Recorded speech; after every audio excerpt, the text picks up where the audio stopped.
Hello, good morning. Welcome to Monday. It's Monday, right?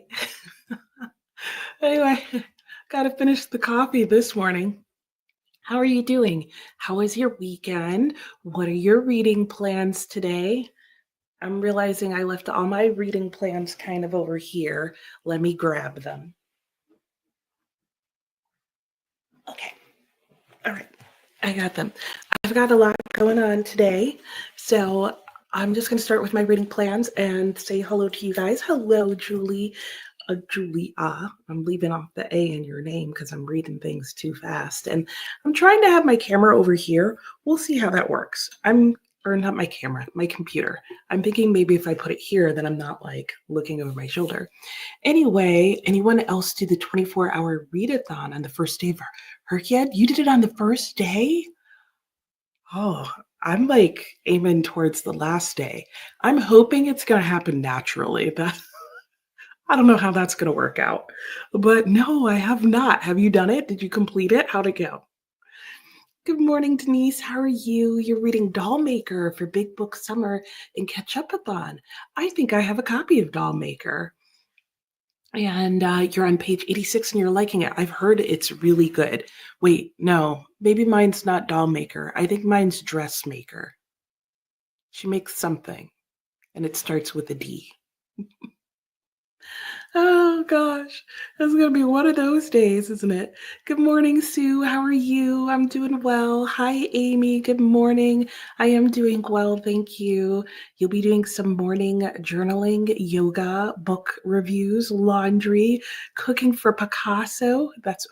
You're not doing that. You're reading that. That makes more sense. So the first one would have been cool, doing a telehealth visit and listening to bookish podcast. Ooh, which podcast? Let us know. Good morning, Alex. Look, I'll get into my books because Alex and I are starting our next buddy read, which is Ragtime. We are reading this for our Ultimate High School Rereading Challenge. And Alex, do you know, or does anybody know, is this Doctorow related to the Cory Doctorow, who's a sci-fi writer? Because I just feel like it's such an unusual last name, and they're both authors. What are the chances that they're not related? And also, does he write sci-fi as well? Because I swear I've seen him in the sci-fi section at the bookstore where I've been hanging out a bit lately. Because I'm trying to figure out what exactly it is about sci-fi that I like, but I don't know the sci-fi lingo well enough to be able to identify it for myself. So I may need to do a video about what I like and don't like in sci-fi so that some sci-fi people can watch it and tell me what it is I'm actually enjoying about my books. Because I could tell you what I'm enjoying in my book, but I couldn't then go out and find it in other sci-fi books because I don't know what to look for. Hello, Andrea. How are you? And Lisa, good morning. You're reading The Backyard Bird Chronicles. Ooh, I haven't heard of that one by Amy Tan. Nice. Have you read it before? I hope you enjoy it. Dorlyn, good morning. Amelia, hello. I know I haven't seen you around for a while. I'm looking forward to having you here. Following the Wainwright Prize. Who just did a video on that? Somebody just did a video on that, and I didn't know about that one. Nature writing, yeah. And so you're reading one of the long-listed books. Nice. I like the idea of a nature writing prize. Like, it just sounds cozy. So, what book is it? And I hope you enjoy it. And hello, Princess. Good morning. Julia, you're doing it right now. Oh, okay, perfect. Yeah, I was thinking that too. Whenever I do mine, I'm going to do it on a Monday. So I'll have the sprint. So we'll get your reading today, Julia. You finished The Lightning Thief. Oh, the graphic novel, nice. You've moved on to alternating The Late Mrs. Willoughby and Are You There, God? It's Me, Margaret. Good choices. Currently reading podcast. Ooh, that's a cute name. Makes sense. Andrea, not sure what you're reading. Fielding a headache. Oh, but waiting for a 1 a.m. Zoom meeting. Oh gosh, the number of meetings you must have at times where you're like, I'd rather be sleeping. So hopefully the next book club meeting time works better for you, because I was definitely trying to like figure out times. But yeah, UK and New Zealand, you guys like don't play nice time wise, like meeting wise. Julia, you're sitting on the back porch at the cottage. That sounds cozy. There are no grade fours in sight. Yay! I hope you're having a great time there. You read Ragtime many years ago. I've never even heard of it until we decided to do this. So I'm interested. Some of the things that I've read about what the book is about have me really excited, and other parts of it, I'm like, oh, is this going to be boring? So we'll see. But Alex liked it, which means, well, Alex, you did like it, didn't you? So if she liked it, it means I should like it at least some. Melina, good morning. You're reading Jane Austen's bookshelf. That's a popular one. It's nonfiction, right? I think it just came out this year. Google says they're not related. Oh, well, what are the chances? Okay, now for the second question. Did has E.L. Doctorow wrote sci-fi? Because I'm trying to think if it's only Corey I've seen there, or if I've seen both their names there. And good morning. You read March by E.L. Doctorow. Doctorow? Is it Doctorow? Doctorow? How do you say the name? And hey, Sushi, how are you? You're still unpacking from the move. Oh, I know. Doesn't it just go on forever? I hope it's all like you're feeling more settled in now. You're listening to Donna Leon, Death in Le Feministe. Oh, I haven't heard of that one. Good morning, Sophia. How are you? You're picking up War and Peace again. Nice. 60% in. Its pace is picking up enough to keep you hooked. Nice. Also, hoping your coffee kicks in because you did not get enough sleep. Same. Fair. Totally. Okay. Thank you. It was Jen, the librarian. Okay. I knew I saw somebody's video who was talking about it. And Natalie, good morning. Getting a late start to your morning. You have a few books on deck at the moment. I do too. Another one of my books is Clarissa, of course. We had multiple days off from Clarissa, which was interesting and different. But it threw me off because yesterday we were supposed to go back to reading her, and I went to go and do that, and then I got distracted, and then I totally forgot to read her yesterday. So now today I have to read yesterday's and today's, and I'm hoping they're both short, because sometimes when we skip multiple days in Clarissa, we like pay for it later with like super long letters of unbelievable length. Ragtime was not what you expected. It had this detached journalistic tone. Oh, mostly because the musical is so emotional. Oh, okay. I could see how that would be like a very distinct difference between the two. I think I'm going to need to bring in some more lighting. It was looking sunny for half a second, even though I know we're supposed to get some rain today, and now it's just overcast, and now I look overcast. Oh my gosh. Hello, Amelia. Yes, happy to have you back after you couldn't join last week. Welcome, welcome. And hello, Mel. How are you doing? Oh, happy it's Monday because you have a book you want to finish. What book? And yes, I hope the sprints help you with that. And EL has one sci-fi that got lukewarm reviews. Okay. A satire set in future New York called Biggest Life. That may be what I've seen, but I feel like if it was, maybe it was all Corey that I was seeing, and I just kept thinking EL.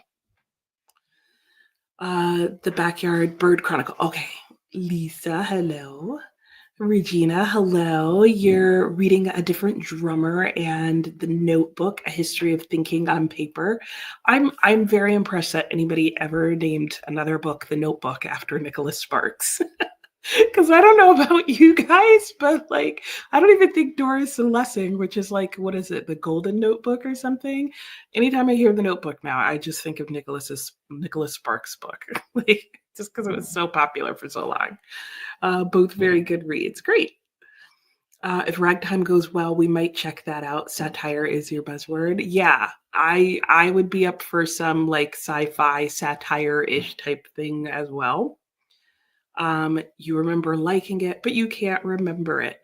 Ragtime or the sci-fi? Hey, Kristen, how are you? You have to go to a meeting 2 hours away. Oh, no. So you may miss most of the day. Oh, okay. Well, glad to have you here for a bit. Oh my gosh, talk about missing it too.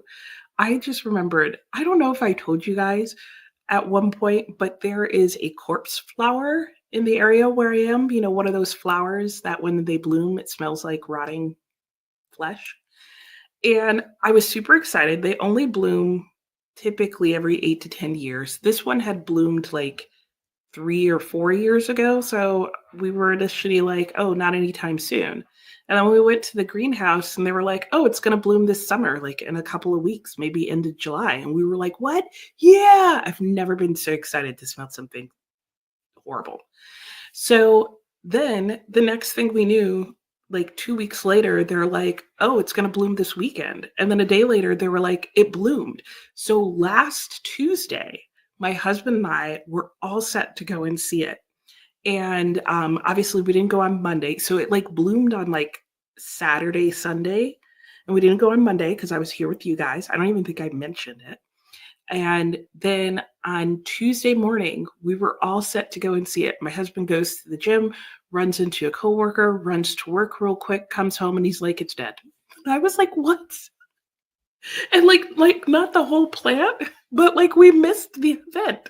Like apparently from Monday to Tuesday, the whole like the flower dead, gone, over. Like I'm sure we could have gone and got lingering stink, but somehow the blooming flower and it smelling at the same time was really the experience I was hoping for. So I missed out on the corpse flower. You're saying missing.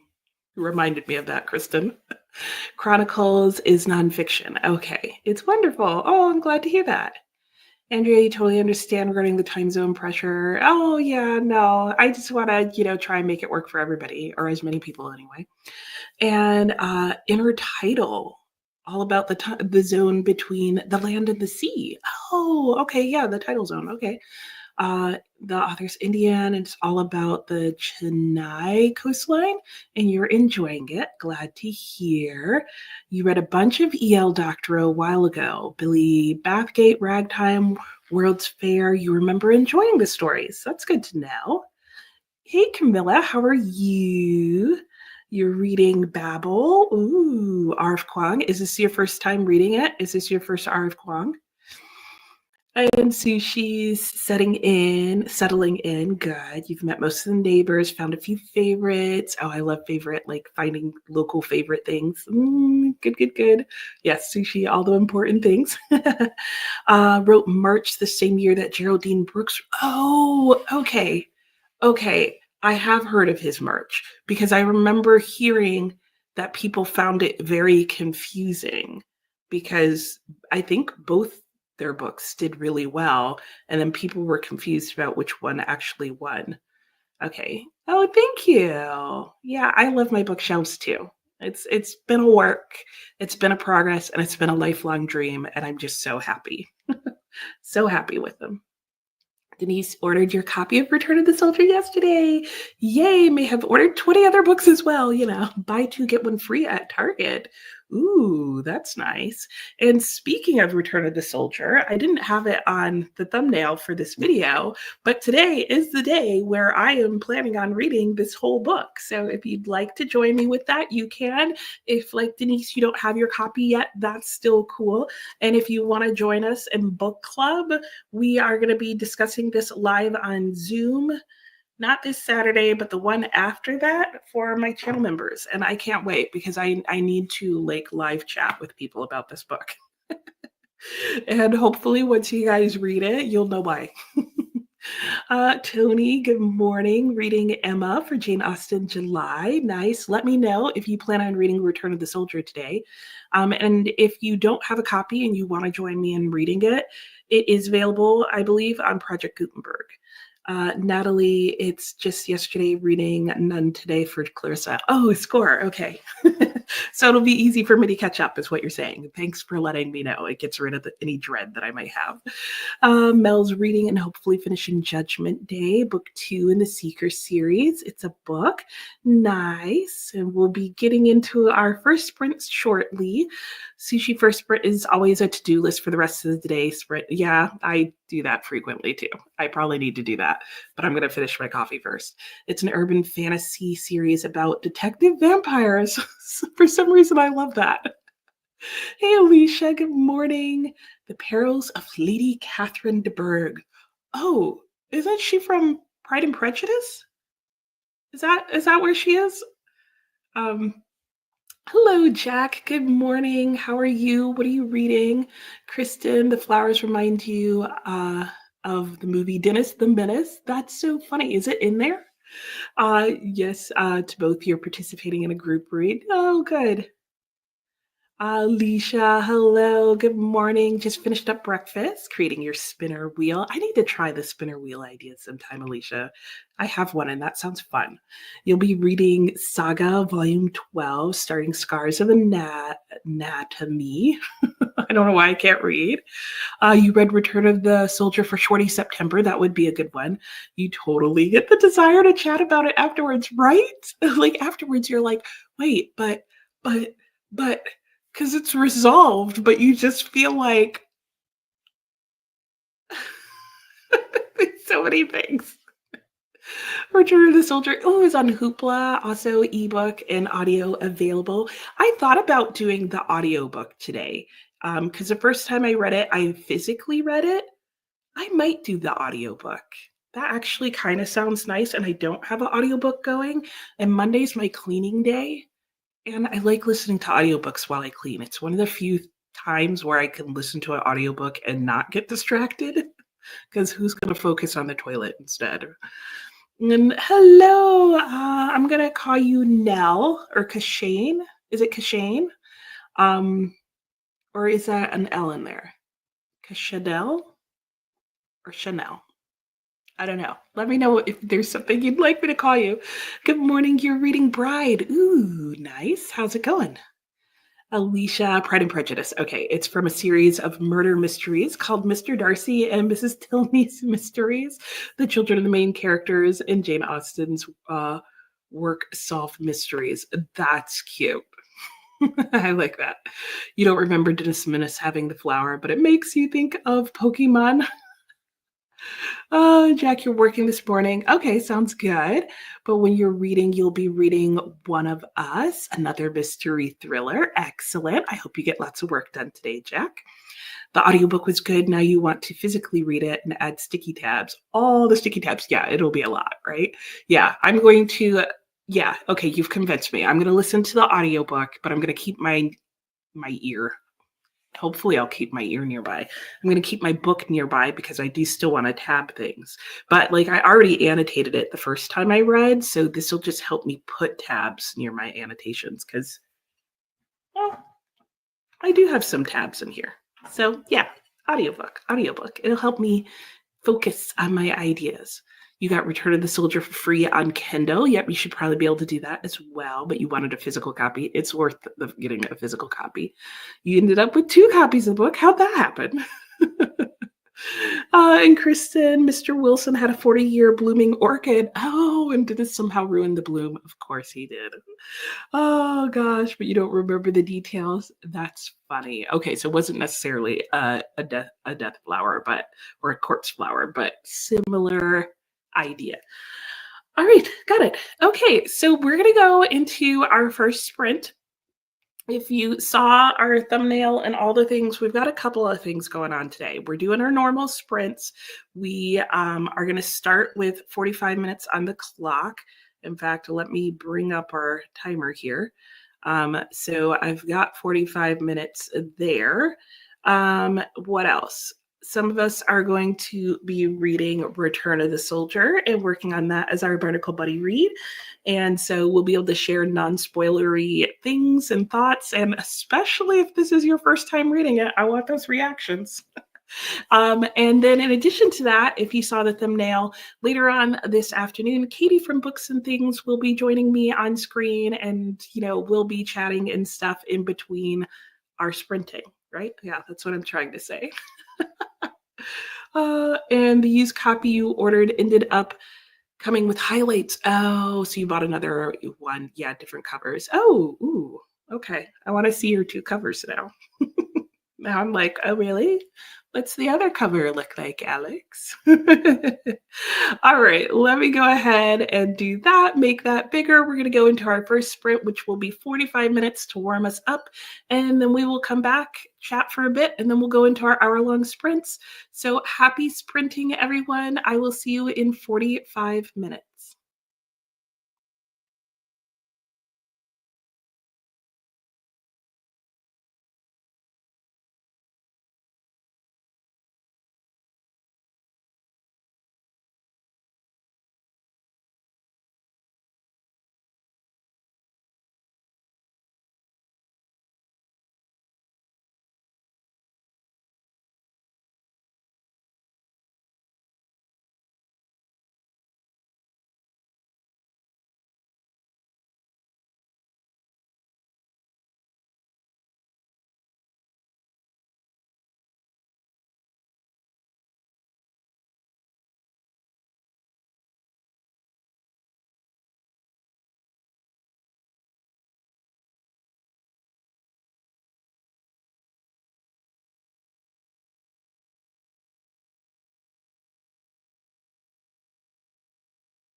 Hello and welcome back. How did everybody's first sprint go? Let me see if I can get us some light. Ooh, wow. That's a lot of light. Anyway, how did everybody's first sprint go? Mine went well. I ended up reading the first chapter, or rather listening to the first chapter in Return of the Soldier.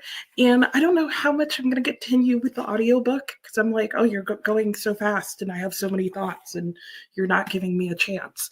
But I did do that during the first sprint. And then I also started working on Clarissa. And yeah, I'm glad that we don't have reading today because today's reading is a bit longer. Not super long, it's about 20 pages, but I'd say most days in Clarissa, we maybe just have 5 pages. So when it pops up to 20, it feels like a lot. So during the next sprint, I'm probably going to focus on finishing up the reading in Clarissa. And then I may try the audiobook for the rest of the sprint for Return of the Soldier to see how that goes. I'm just concerned that I'm not going to be able to pause as many times as I think I want to. And it is a different experience listening to the audiobook of The Return of the Soldier, and not in a bad way. I just feel like listening to the audio because the audio narrator is giving her voice a tone and like saying things in a certain way. It's having me read the characters slightly differently from the start than I did the first time I read it, which is interesting. Because I think it's almost giving more hints to their characters than you initially get in the book. So that is interesting for sure. So let me go back and see how you guys did during this sprint. Let's see, I had a lot of people come in and say hello. So you went to the local independent bookstore, Bound on Saturday, bought 6 books. That's fun. What did you get? And Anne was saying Dr. O did not win the Pulitzer for The March, but Geraldine Brooks did for March. Yeah, exactly. Yeah. And I recall somebody talking about that and how it got really confusing. Marcella, hello, how are you? From this week on, your work hours have changed. You've been which should have been able to join these sprints more often. Oh, you'll start by reading a bit Insensibility. Nice. Well, good. I'm glad that change works out. And hello, Silky. How are you doing? Happy Monday. Yes, after the holiday, right? Continuing in 8th Life and started on Bury the Bones in the Midnight Soil. Nice. 2 good books. And I hope everybody had a good holiday weekend if you're here in the US and we're celebrating 4th of July. And hello, Mickey. How are you? It's definitely Monday because you just got out of an hour-long meeting, which caused you to miss the beginning. Oh, darn. I am doing well. I hope you're doing well as well and that your workday goes well. That's a lot of wells, but I couldn't stop myself. Hey, Crochet Mima. How are you doing? Reading before Dorothy. What are your favorite writers? Nice. Michelle, good morning. 4 priorities today. Okay, what are they? Work, well, of course. Film a few videos, catch up on watching BookTube. I need to do that too. And reading Death of the Author. It's going to be hot in Atlanta. Yeah, indoor is a must. Well, there you go. It sounds like you've got a plethora of indoor things to do. And yeah, it's supposed to be another hottish week here, kind of, sort of. But we're supposed to get a decent amount of rain. But what I've heard is because we're getting so much rain, even though it's cooler, it's still going to feel pretty hot because it's staying pretty humid here. And Mickey, you hope to finish one day. Everyone will have always been against it. It's good, but not as comprehensive as 10 Myths About Israel. Okay, which is more like 21 Things You May Not Know About the Indian Act. Ah, interesting. All right, well, I hope it keeps going well for you, though. Hey, Sue. Oh, slept through your alarm. Well, hopefully that means you're catching up on some good sleep. Hello, Viviana. How are you? Good morning. You'll be reading Jane Eyre. Nice. Good morning, Doug. How are you? You're rereading Return of the Soldier. Same. Takes up residence in your head and won't leave. I know, exactly. Oh, you finished Stalingrad. Oh, yeah, I thought so too. Definitely War and Peace 2.0, but like much more war. So I feel like the people who go into War and Peace aren't expecting the essays and wanted more war, really want Stalingrad. But it was so good, wasn't it? I really enjoyed it. And Alex spent the sprints reading the intros for each edition of Return of the Soldier. You know, I need to go and read the intro to mine. I'm trying to think if I read the intro the first time. I don't think I did. So yeah, yeah. Thanks for that reminder. Definitely save them for after you've read the book. Good to know. Yeah, spoiler alert, huh? And Julia finished. Are you there, God? Oh, you were crying. Oh, oh, nothing like a sad ending or like a heart, moving ending. Good morning, Pirate. How are you? Skipping work to write papers. Oh no, a bad habit. Oh gosh. Alicia, you made it to chapter 4. Nice. Made more coffee. Excellent. Melina had a good sprint. Might switch to Matilda by Mary Shelley for the next one. Ooh, it's a wild novella. That sounds good. Then Sue read 2 chapters in Emma. Nice job, Sue. Denise, no reading yet. Went outside and watered the plants. I think my plants are going to get plenty of water today. Recently had landscaping done. Oh, and had an autumn blaze maple tree planted. Oh, that sounds wonderful. Oh, lovely. Yeah, well, gotta water those plants. That sounds good. I was just realizing I should probably be watering the hydrangea I had put in more often. Oh, and then guess what I saw yesterday, guys? We had a deer in our backyard and it was hot out. And so then the deer decided that it liked the shade that is along our fencing. So that it just lay down there and like ate our plants while like relaxing. I was like, thanks, thanks. As if I didn't know who was eating our plants, but in case we were in doubt. Amy, did your journaling? Talk to your mom. Had your parents had a major storm damage? Oh no! Fell into their garage. Multiple trees. Oh, and up to the back door, deck through the fence. Oh no, Amy, that sounds pretty extensive. Oh, but I guess I'm glad it's not like the house part, like where they can still live in the house, but oh, I'm sorry to hear that. That sounds like a mess. What storm was it from? Was it the tropical storm that was going through? I hope they're okay. Good morning, Nancy. How are you? You're reading The Real Jane Austen and Annotated Pride and Prejudice. Ooh, all right. Jane Austen July.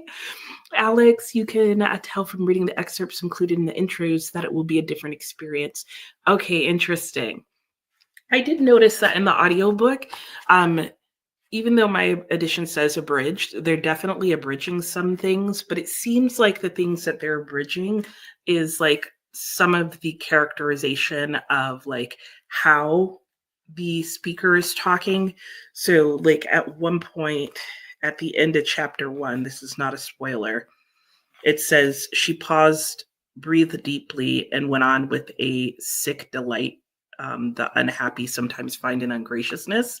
And instead of reading that, I think the idea was the voice actor acted that out. So it's almost like they're leaving out stage directions, if you will. But I do still think that the way the voice actor is acting out the persons, they're like not just reading it, it's more of a performance. And so I think she's kind of giving me a performance that I wouldn't have given the character that early in the book. Like she knows the character better than I did at the beginning of the book. Kristen, your copy of Return of the Soldier is being delivered today. Yay! Might have to switch to it later. Oh, you moved to tomorrow. Yay! So now you don't have to drive. Excellent. Yay! Glad to have you here. Amy, they're waiting for tree removal to be done. Okay, I hope that goes well and quickly for them. Kristen read a bit of Singularity by Dino Buzzati. Ooh, how is that? How's that going? I read Tartar's Step and loved it. So I've seen Singularity around because it has that like crazy cover. So let me know if I should pick it up. Sophia read 2 chapters of War and Peace. You're enjoying it still, but having a hard time finding the right reading spot. Okay, might switch rooms because you're distracted by all the good sounding books on your shelves. I know that feeling where you're like, oh, I could pick that up. Nice starter sprint to-do list is set. See what happens next. Sounds good. Have I read An American Tragedy? I have not. No. That's not true. I have, but back in high school. You thought of it last time you read Soldier and remember it again now. You've never read it, but loved the movie based on it, A Place in the Sun. I want to say I just recall it being very, very slow paced and not catching my attention. But like I said, it was back in high school, and I have thought about reading it again. So let's leave it at that. No, you meant it meant you stayed up too late reading. Oh, well, I guess you got the same amount of sleep then. You bought 3 novels and 3 nonfiction. Fun. Alex listened to the first chapter of Emma last night, enjoyed it much more than when you attempted to read it, and you couldn't help but picture the Clueless movie. Mel on page 121 of Judgment Day. Entertaining. Yay. Ooh, and gross. Ooh. And was saying to Amy, sorry to hear that. Yeah, hope everyone's okay. Everyone's fine. It was a weird thunderstorm. Oh, that went through upstate New York. Oh, I better call my mother. And yes, prayers for the cleanup for sure. Yeah. Kristen's about a third way through Singularity and enjoying it, but I have absolutely no idea yet what's going on. Oh no. I don't remember what Singularity is about, so that good to know.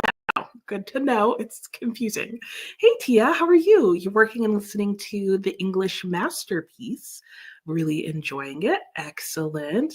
Christina, good morning. Reading Hawaii. Is that the super thick book by Mitchell? Is it Mitchell? Something Mitchell? And Return of the Soldier. You have the audiobook narration by Margaret Melody. Which ones do others have? Mine is probably the same one. Let me see. Oh no, mine is the audio narrated by Christine Rendell. Do you like your audiobook? Alex, who's the narrator? Oh, there you go. Alice Johnson was the one that you listened to via Everend. Okay, I'm listening to mine on Hoopla. Who knew that there were so many audiobooks of it?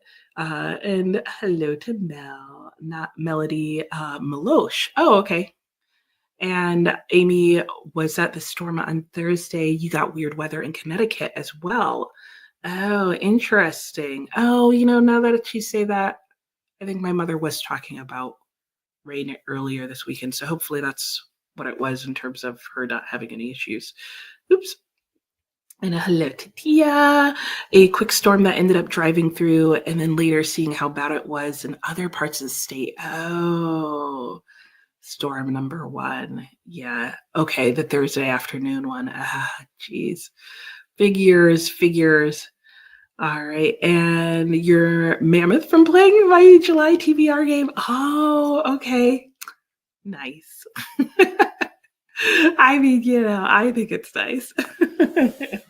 All right. We're going to go ahead and go back into our sprint. I know our little chimer hasn't dinged yet, but I have it set to slightly longer chats just because I figure we'll have more people on for most of the day. And so I just want to give us a little bit longer. So our chat time will be set for 15-minute breaks, but at least until our guest comes on, we will just be ending chats when I kind of get to the end of the comments. So if it's less, it may be less than 15 minutes, but I'll try not to keep it more than 15 minutes. Think that's what I'm trying to say. Anyway, I'm going to go back to finishing up Clarissa, and then I'm going to try the audiobook again. And if not, I will switch back to listening to reading Return of the Soldier physically. But even while I was listening to it, I found I ended up just I never remember the word, reading them both at the same time. Anyway, that's my plan. I'll probably start cleaning in the next sprint as well. And I think it's just going to be super gloomy here today. Who knew? Anyway, so yeah. All right, let me get our clock back up, and it's about to go off anyway. So perfect timing. And I will see you all in an hour.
Hello and welcome back. How did everybody's sprint go? Sorry about the confusion with the timer. I realized after we started that I still had it set for 45 minutes, so I did fix it partway through the sprint. So if your timing on the sprint got off, that was why. We did have about an hour-long sprint by the end of it, and during that time, I did get through trying to reach for it. My reading in Clarissa, which was very satisfying. She is catching up her bestie on some of the worsty that has happened to her. And then I have gone back to Return of the Soldier. So I'm now going to be reading this until I finish it. I did try the audiobook again, and I'm glad that I happened to try it in the last few minutes. And so was just sitting and reading it with the book. And I'm not going to do the audiobook. The paragraph that I listened to was so different from the text that I couldn't even find my place in the text. So, despite the fact that this audiobook says it's unabridged, I think it's really being performed, and therefore they're taking the words in the book and they're kind of summarizing what the paragraphs say or reinterpreting them or something, or maybe there's multiple editions of this book. Either way, it's not what my book says. And I was like, that's going to make it very hard for me to follow along and tab it and do all those things. So I'm just going to physically read it again, which is fine because that gives me an opportunity to write down some more notes. And it's interesting to see like what I'm catching more now that I know where things are going. And yeah, so I'm looking forward to that. So I will be doing that. That does mean that I don't have an audiobook. I may see if I can get Ragtime on audiobook, but I have to admit, when I try audiobooks and then find they're radically different from the actual text of the book, it makes me nervous to try an audiobook again, especially since I'm supposed to be, buddy reading and discussing Ragtime with my buddy reader. And I'm like, what if we end up reading two totally different things? I also tend to like to physically read books the first go round, so I might just do that and not worry about audiobook at all. So let me know how your sprint went for you this go round. And let me see where we left off. And Doug was saying to Melina, keep us posted on Matilda. Frankenstein is one of your favorite all times. Same. It's also the only Shelley that I've read as well. Though I do have, is it The Lost Man? No, The Last Man. I have that one. Mishner. Yes. Okay. I was close. I was like, it's something with an M. Hey, Swank, how are you? Ooh, World Chocolate Day. Yes. Dive Bar Day and Rock and Roll Day. I'm going to say happy World Chocolate Day. I mean, happy all of them, but yeah, World Chocolate, I'm here for that. Oh, and then this was me mentioning that I forgot about the timer. So he's going to the grocery store. So we'll see you in a bit. Good morning, Diana. How are you? Finished The Waves. How was that? And reading Harry Potter #3, two totally different books. Plenty of coffee sounds good. Hello, Claire. How are you? Reading Rebecca Romney's Jane Austen's bookshelf. That is like the Jane Austen pick, I feel like, this year. And Courtney, hello. How are you? About to start your workout. That sounds good. Have you been doing? I've made like 0 sprints of other people's in I think like the last month. So if you've seen me say hello in any of your sprints, it's been like as I've been passing through. I've had a very busy month despite the fact that it's summer. And Princess, thoughts on listening to an audiobook whilst reading the physical book? You just heard of this strategy yesterday. You think it could be useful with books with a lot of foreign language? I would agree. I think it helps if the book has a lot of foreign languages or has words or place names that you're not sure how to pronounce. But like I said, I find that sometimes in audiobooks the two don't line up, which is frustrating. And sometimes I find that listening to audiobooks slows me down in the reading. Like it reads slower than I do. And Julie, I know World Chocolate Day every day for you. Perhaps you should celebrate with your favorite chocolate muffin. Ooh, yeah. I mean, You got to practically, right? And French and War and Peace, yes. While they were listening to the physical book, yeah, that would help with that because then you have the French being read out loud. But then I feel like it would be read out loud faster than I could look at the interpretation. Oh my gosh, depending on the translation of War and Peace, you believe some translations. Yeah, most of the translations have the French in there somewhere. It's I've seen some will just ignore the French and just put in the end notes, mention that it's in French or show you the French translation. Some of them put it in footnotes, and then some of them put it in the text with the English in the footnotes. I've seen like all those variations. Good morning, Grace. How are you? Listening to Blue Sisters, 28% in. Nice. Viviana is loving Jane Eyre. It's cozy. Interesting. And Alex is saying Jane Eyre is one you could read again and again. It does hold up to rereads. I definitely agree with that. Vicky, good morning. Ooh, Steppenwolf. I recently saw that at a bookstore. What is that about? Because I think the edition I saw did not have a description on the back, but I was like, I feel like I've heard of this recently and I wanted to know more. Doug was saying hi to Princess. Reading and listening at the same time is what people refer to. Yes, immersive. That's the word. I always forget. Yes, and it is great for foreign languages. You just finished Steppenwolf, Doug. Brutal midlife crisis book. Okay. That the drugs made by the Sackler family today kill more midlife crisis dudes than the booze and cocaine did back then. That is interesting. Huh. If you need more midlife crisis, then you can try out American Pastoral. Oh, is that what that is too? Good to know. Amelia didn't read a single word so far. Oh, but no more chores to do. Okay, now it's time for reading. Nice. I need to start my chores. Marcella's been editing your vlog for the Wonderthon Readathon. It's going to be a long one. Oh no. Probably not that interesting and very confusing if you didn't participate. Oh, well, it'll be fun for everybody who did then. And Denise ate a piece of toast, started a load of laundry, read 14 pages on page 100. Hello, Emily. You're working on the Lost Metal. Ooh, and you're almost done with it. And you'll be getting your hair done. Nice. Enjoy. Natalie's just glad to be reading Clarissa's letters. True. True. Because by the end, like, didn't want to hear any more of Lovelace's lies. Because I also felt like it got to the point where it's like, we know you're not even totally being true with Belford. So, like, yeah. Lisa finished Backyard Bird Chronicles. Yay! And you loved it. That's always a plus. No reading, taking a water break. Ah, nice. What kind of workout are you doing today, Courtney? Alex didn't read much, had to get the baseball uniform in the laundry. Ah, I know.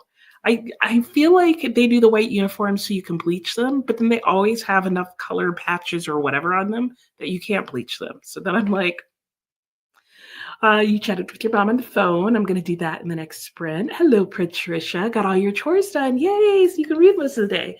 You're finishing up Get On Board, the story of the Underground Railroad. Ooh, that sounds exciting. Princess was saying, good to know. Yeah, I always forget the term immersive reading. Mel didn't read that sprint. Okay, figuring out what you want for lunch. That's me at this point.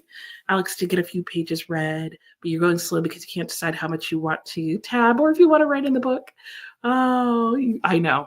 I know. I felt like I could underline everything too. Like, oh yeah. This is like, I feel like every line in The Return of the Soldier is one that you want to end up talking about. That's kind of what happens. Sue started 2 books. Okay, both are novellas. Man of the Month. And the first 2 stories in Politically Correct Bedtime Stories. Oh, those are hilarious. I have that book or had it. The Eighth Life Kostya is on. Oh, I know. Oh my gosh. Like, it drove me crazy. Good luck. Sophia got the house swept and ready to be mopped. So many dust bunnies. I know. Where do they come from? They're like actual bunnies. They just multiply. And should you eat your Ben and Jerry's Cherry Garcia for lunch? Yeah, I mean, you've got to celebrate. Do I have Christine Wendell's performance of I do. You loved it and didn't know it wasn't accurate. That is the one that I am listening to, and I am really enjoying it too. And it's a fine line. I wouldn't say that they're not getting across what was said in the book. They are. It's just there's definitely rearranging of words. Like there's a part of me that's wondering if some of the voice actors like memorized their passages and then interpreted it because it's definitely not like a word for word reading of the book. Um, and I think it's more my own paranoia that's worried that they're going to miss details. I will say one detail that I did just notice is that they got a letter and they are using more modern terms to describe what is happening to him.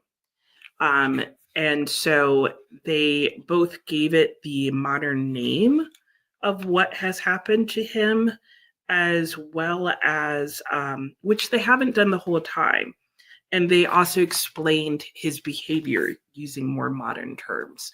So I don't know if some of the effect they're trying to achieve is realizing that if you're listening to the audiobook, you're not going to have footnotes. And so they're trying to fill in some of the historical setting. I don't know.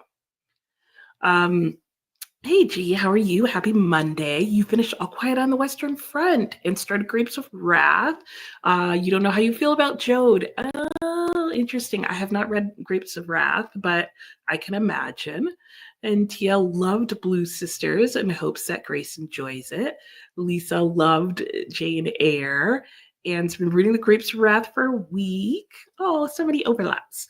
And All Quiet on the Western Front was amazing and pairs well with Return of the Soldier. That's good to know, Doug.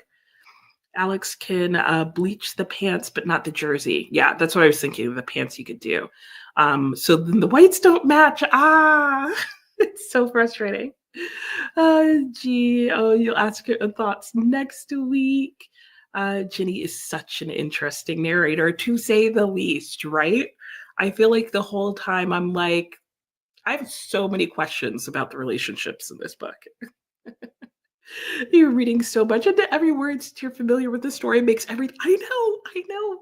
I'm like, oh, it was there, but like, I didn't. Yeah, but then I'm also seeing how like I was set up to go in a different direction, but then I see how I was being told the direction it was in. Love a good reread. Dinner's in the crock pot. What's dinner, Anne? Viviana was saying to Lisa, good to know you loved the movie, but the book is definitely a better choice and would not be the audiobook for you. Now you're questioning the one you listen to. Well, you're rereading it physically, so it'll work out in the wash. Oh no, it's already such a nuanced story. I know, that's my concern, Doug, is that it is a nuanced story. And that's why I was like, wait, if you're changing some of the words are so important to so many things. Like, that's why I'm like afraid I'm going to miss something in the audiobook. Like, I still feel like there would be a ton for you to still get. But I'm like, because they're even changing like the syntax of the sentence and like how they're saying things. So I feel like I feel like it's getting rid of some of the old feeling of the book, which I feel like is not realistic. Like, why would you modernize it? Is there a link for memberships? You do need to go on a desktop, particularly if you are on an Apple phone. We did find that out the hard way. If you have an Android, then the link to join should be right below the screen. But if you are on an Apple, you will have to go onto a desktop. The Veiled Way, you're talking about it? I'm trying not to give things away. I mean, it's a novella, so if I say too much, read it, Kristen. Read it now. Don't wait for your book. Oh gosh. Oh, barbecue chicken. Yum. Sounds good. Okay. Maybe I need to have a little protein shake. And then I'm going to call my mom and then I'm going to clean the bathroom. So I'm going to spend 15 minutes doing other stuff. You know, why did it go back to 45 minutes? I'm glad I saw this. Because I'm pretty sure I changed the timer. Oh, it should have at least gone to 50 minutes. Who knows what the timer is doing? Not the timer. So let me just reset the whole thing. There we go. An hour is on the clock. We are good to go, and I will catch up with you guys in our next sprint. So have a good hour, and I will see you in a bit. Happy sprinting.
Hello and welcome back.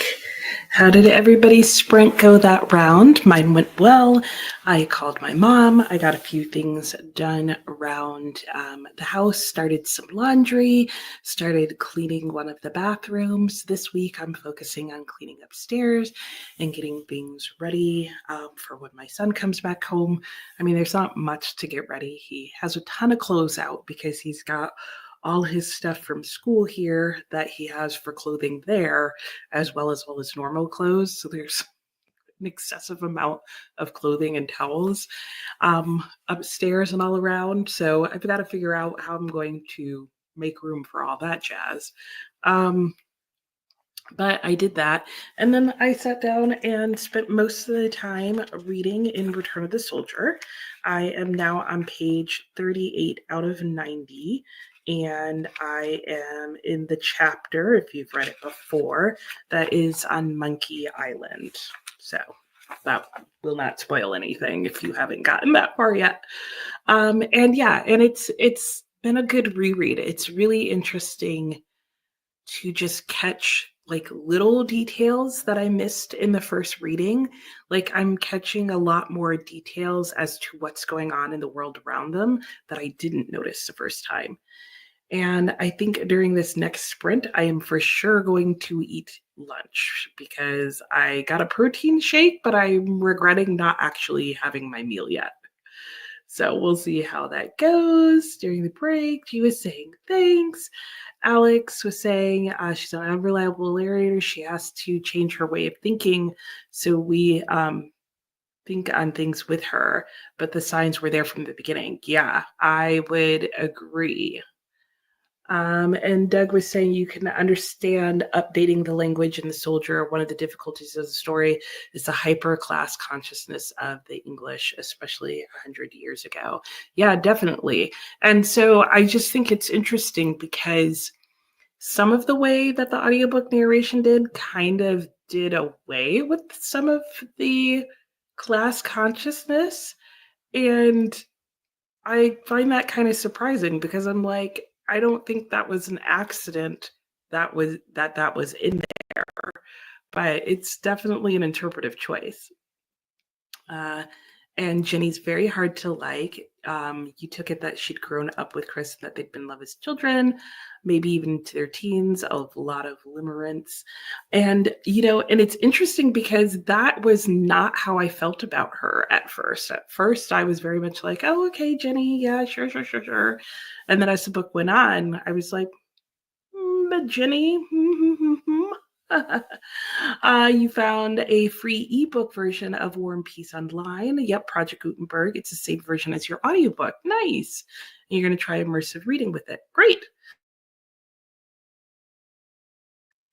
Let us know if you like that edition, Princess. Hey, Jamie, how are you? Popping in on your break, reading The Return of the Soldier 2, hoping to join live after work. Sounds wonderful. I hope you have a great work day. And Princess was saying the same. Hello, Hermie. How are you? I hope you're well. How did your sprints go? Were you sprinting today? I'm assuming you were. Hey, Atia. How are you? I hope you're well.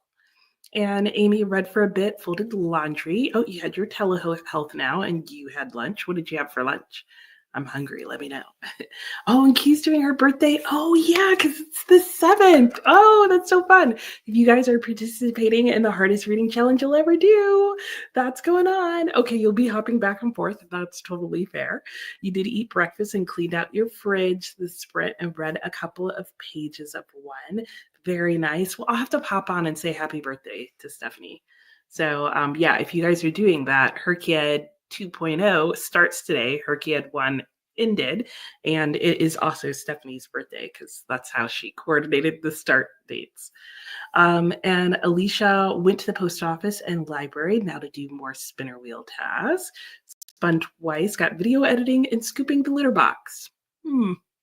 Yuck. I'm with you on that. Marcella had dinner. What did you have for dinner? Read 15% in discontent. Nice. Sushi, 68 emails eyeballed and sent to trash. Oh, well, good. At least that was a quick clearing out, hopefully. Denise started another load of laundry. Good job. Went outside to read, and then it started to sprinkle. Oh no, read 13 pages on page 113, feeling sleepy. More coffee. Oh my gosh, don't you love the when you have those quick showers and you're like, oh, guess I can't do that. Hello, Carrie. How are you? Joining for a short stint in a couple of sprints. Wonderful. What are you working on today? And I hope you're having a great day. Thanks for stopping by. Alex got to the end of chapter 1. Keep pausing and rereading things because there's so much to unpack. I know. So many ways to consider how Jenny is telling the story. I agree. I feel like she's one of the more complicated narrators that I've read in a book in a while.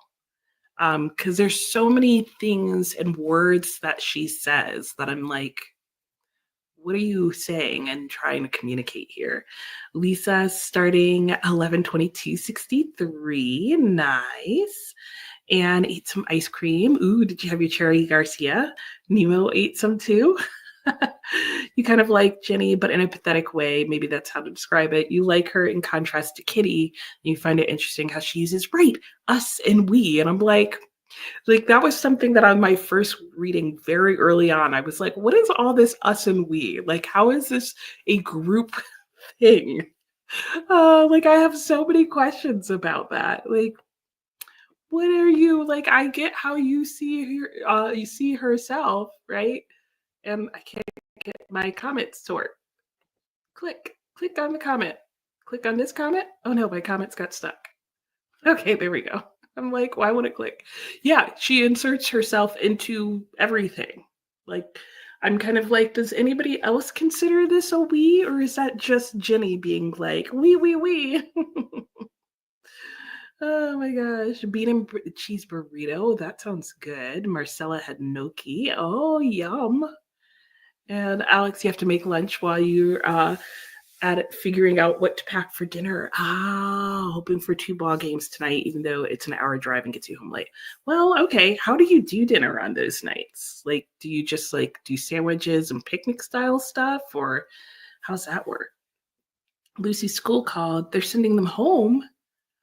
Oh, so you okay.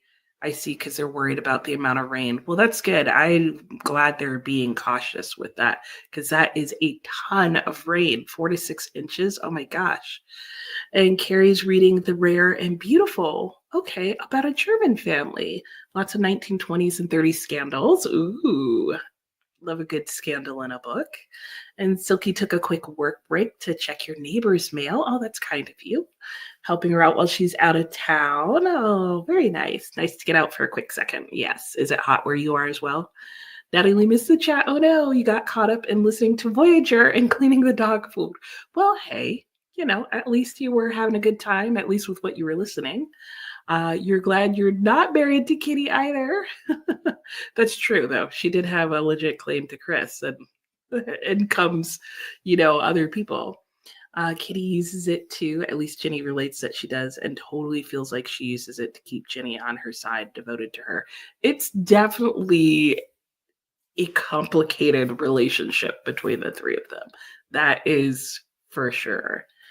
Okay, and the sun's shining now. Okay, well, hopefully you won't get all that rain. Hopefully, like, it passes you by and just goes off the coast and dumps in the ocean where it belongs with all the other water. Oh gosh, because that's all we need is more bad weather, right? You feel like the fact that Chris married Kitty changes how you think of him in the first place. I get what you're saying. Like, I had a lot of like mixed feelings about him as the book went on, for sure. Considering how positively Jenny describes him, right? Because at first, all you have is like, well, for a long time, you only have her narration and you have to make a lot of inferences.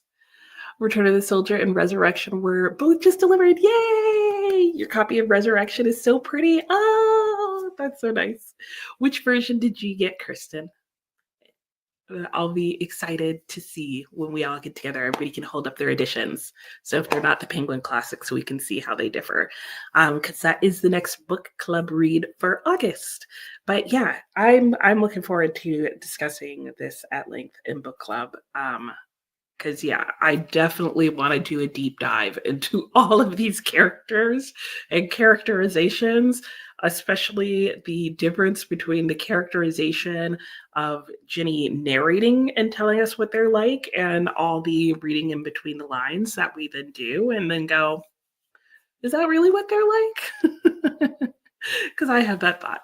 Anyway, like I said, I'm going to go ahead and put us back into our sprints. That was the last comment that I can see. So rather than chatting your ears off for the next 4 minutes, I'm going to go have lunch.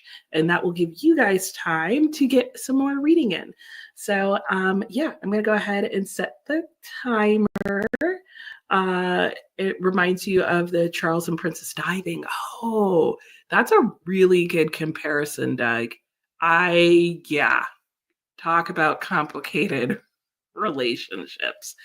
Anyway, all right, let me reset our timer here and put us back into sprint. I'm going to have some leftover pizza because that was the dinner I opted for on my birthday. And guys, my husband was like, oh, should I get us enough pizza to have pizza the next day? And I was like, sure, which I just figured would be the normal pizza we get for the 3 people in my family. He got the large pizza again, guys. And if you were here the last time, which was the first time we got the large pizza, it's gigantinormous. We have had pizza for days.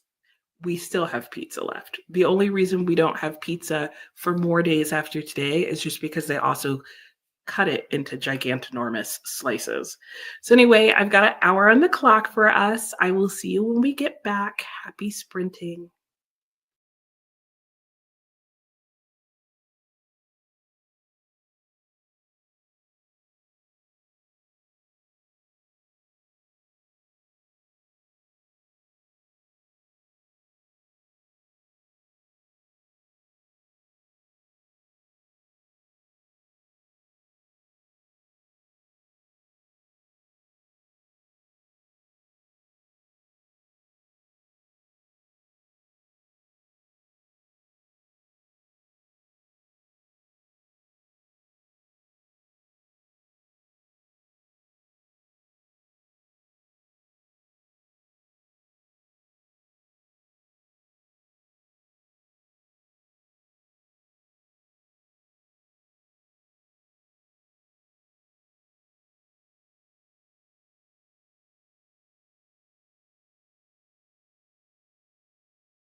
Hello and welcome back. How did that sprint go? Sorry, I was in the middle of writing something down. My sprint went well. I had some pizza for lunch, so that was really tasty. It looks a little brighter out now, which is nice. And then what else did I do? I kept reading in The Return of the Soldier. I am now on page 46, so I'm basically officially halfway through the book, and it is going really well. So many things that I'm noticing on this reread, that I'm questioning people's relationships with one another and their motivations. And I'm also noticing like more background details and stuff. I'm so glad that we're doing this and that it's a reread for me and that I'm getting another chance at this great book. And oh gosh, I'm seeing this picture for World Chocolate Day. And it's reminding me I still have some chocolate birthday cake left. So that might be happening during the next sprint. But when we left, I just missed seeing you, Kelly. So hello, happy time zone to you. I hope you are well. And you'd rather them send the kids home, right? Because they're sending the kids home for the rain than something happen at their school. Yeah, I'm glad they're sending the kids home. I think that's a safe call there. And Denise ordered Resurrection. You got the Penguin Black Spine. Nice. So did I. And Christina was asking Kristen, which edition of Resurrection did you get? Who's the publisher? And yes, it is Tolstoy, Leo Tolstoy, who wrote Resurrection. Sorry about that, but I didn't see it earlier. And Viviana was asking if I have any suggestions for reading classics. Yeah, I would say talk to someone that you know well and who knows your reading taste and have them recommend you a classic that they think you would like. Not a classic they liked, a classic they think you would like based on what you typically read. I would also say if you can't do that, try and find out more about like the genres that classics fall into and try a genre that you're familiar with. So if you like thrillers and so if you like domestic thrillers, you would want to read like sensation novels. That's a classic genre that will feel like a thriller to you, where it's like people getting chased and domestic drama and, you know, horrible people treating people in their family horribly. That kind of thing. If you like a mystery, you might want to get a classic detective mystery. If you like romance novels, you might want a classic that features a lot of romance. So I say go with this genre, but also go with the recommendation. And then when you find classics that you think will be similar to a genre you like in contemporary fiction, find some free online copies and read a couple of pages of it. Don't assume just because you read one version and you think the language is really convoluted that it'll all be convoluted. Also, try a classic that has been translated into your own language.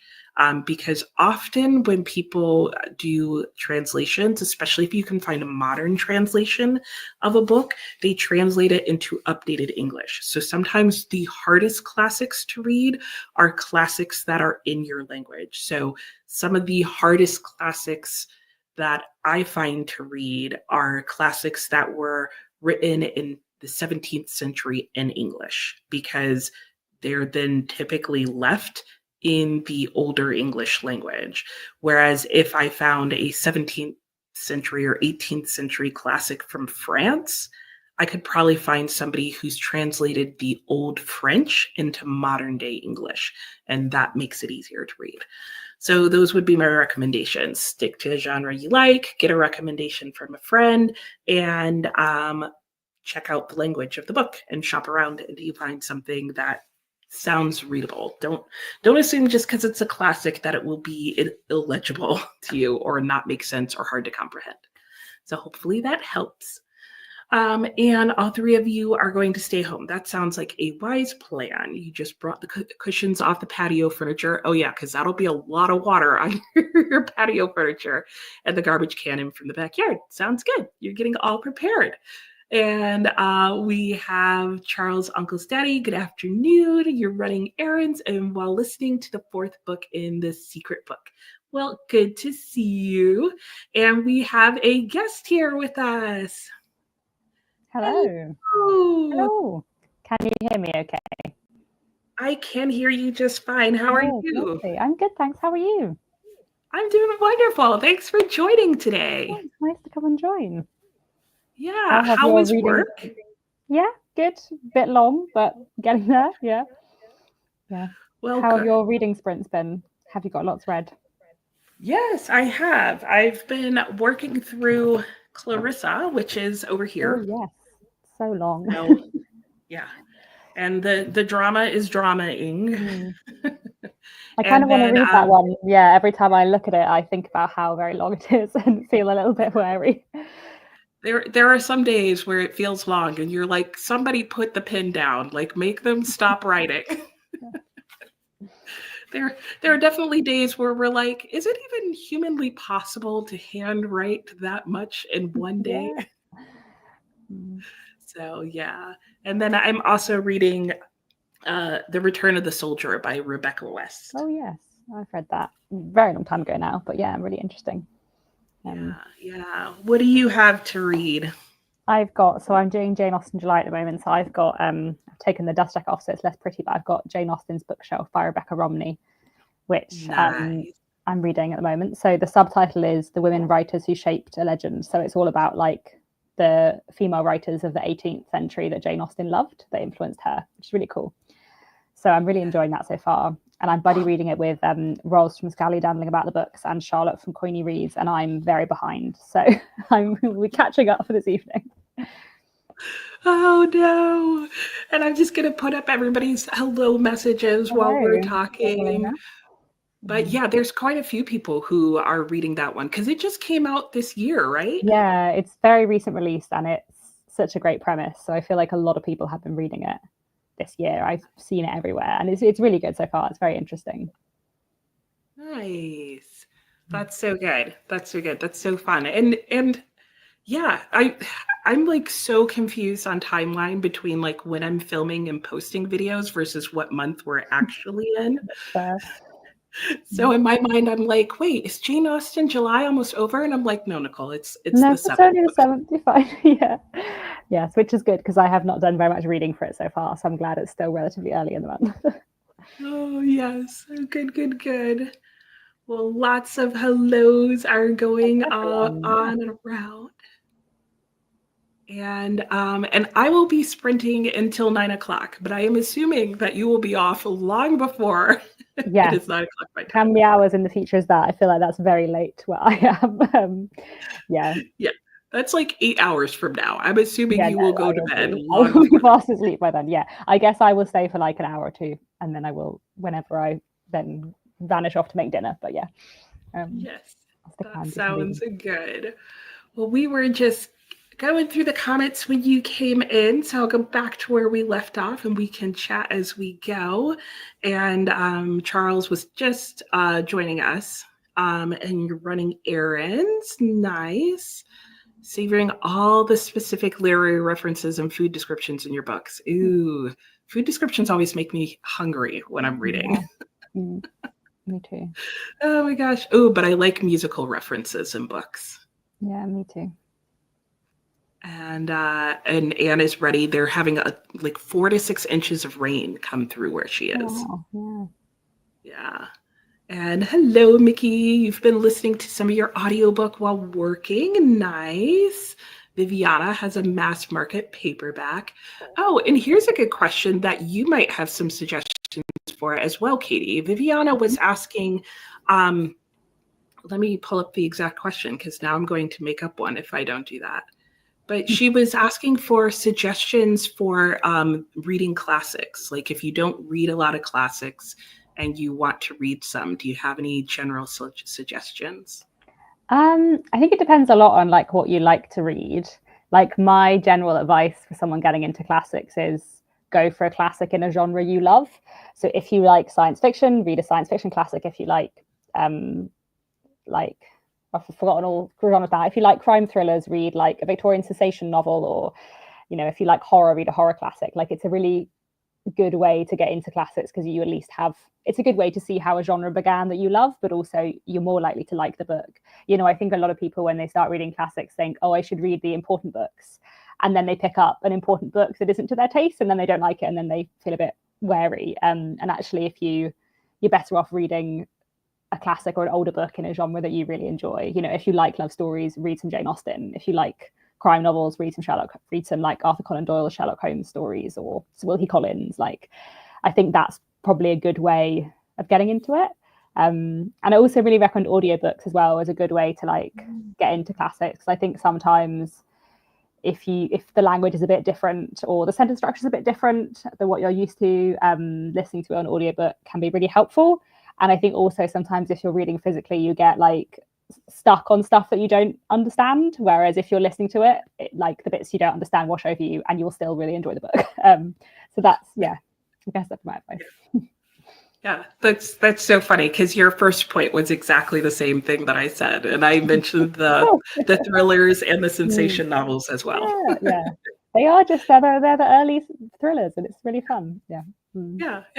All the contemporary genres started somewhere, and for some of them, they go back way further than we think. So, and I think the audiobook is so true as well. Is that for some of them, like especially when you get like an older form of the language you speak, we can still understand it if we hear it, even though on the written page you're like, that was 3,000 more commas and semicolons than I'm used to. So yeah, because they will compound sentence you into the next millennium. Let's see. Sophia was on hold with a business. No, not that. On a good note, the floors are locked. Yay. Kelly got the computer newsletter out, and lunch just arrived. Yum. Hi, Ryan. You're working, but hope to get some of your book read. Unrest by Gwen Tuneman. Not familiar with that one. No, me neither. Yeah, Alicia was all over the place. Oh, you got the litter box done, though. Had to get lunch. Carrie fed the dogs. All the animals are being taken care of. Melina had dinner. You're also reading Jane Austen's bookshelf, Melina. Excellent. Yes. Yeah, I think there's like 3 different people maybe mentioned they're reading it. So it's definitely the popular one. Uploaded a video. Oh, thank you, Alicia. I made it to chapter 7. And Nancy's making good progress on The Real Jane Austen. Yeah. I like The Real Jane Austen. That's a good biography. I liked that one a lot. Oh, okay. Okay. Yeah. And the annotated Pride and Prejudice, loving both. Very nice. Denise folded the laundry, put one in the dryer, only got 2 pages read. Alex is going to check back in later. All right, we'll see you around. Hello from Germany. Hello. Yes, and my current read is The Return of the Soldier, and Katie, you are on the Jane Austen's bookshelf.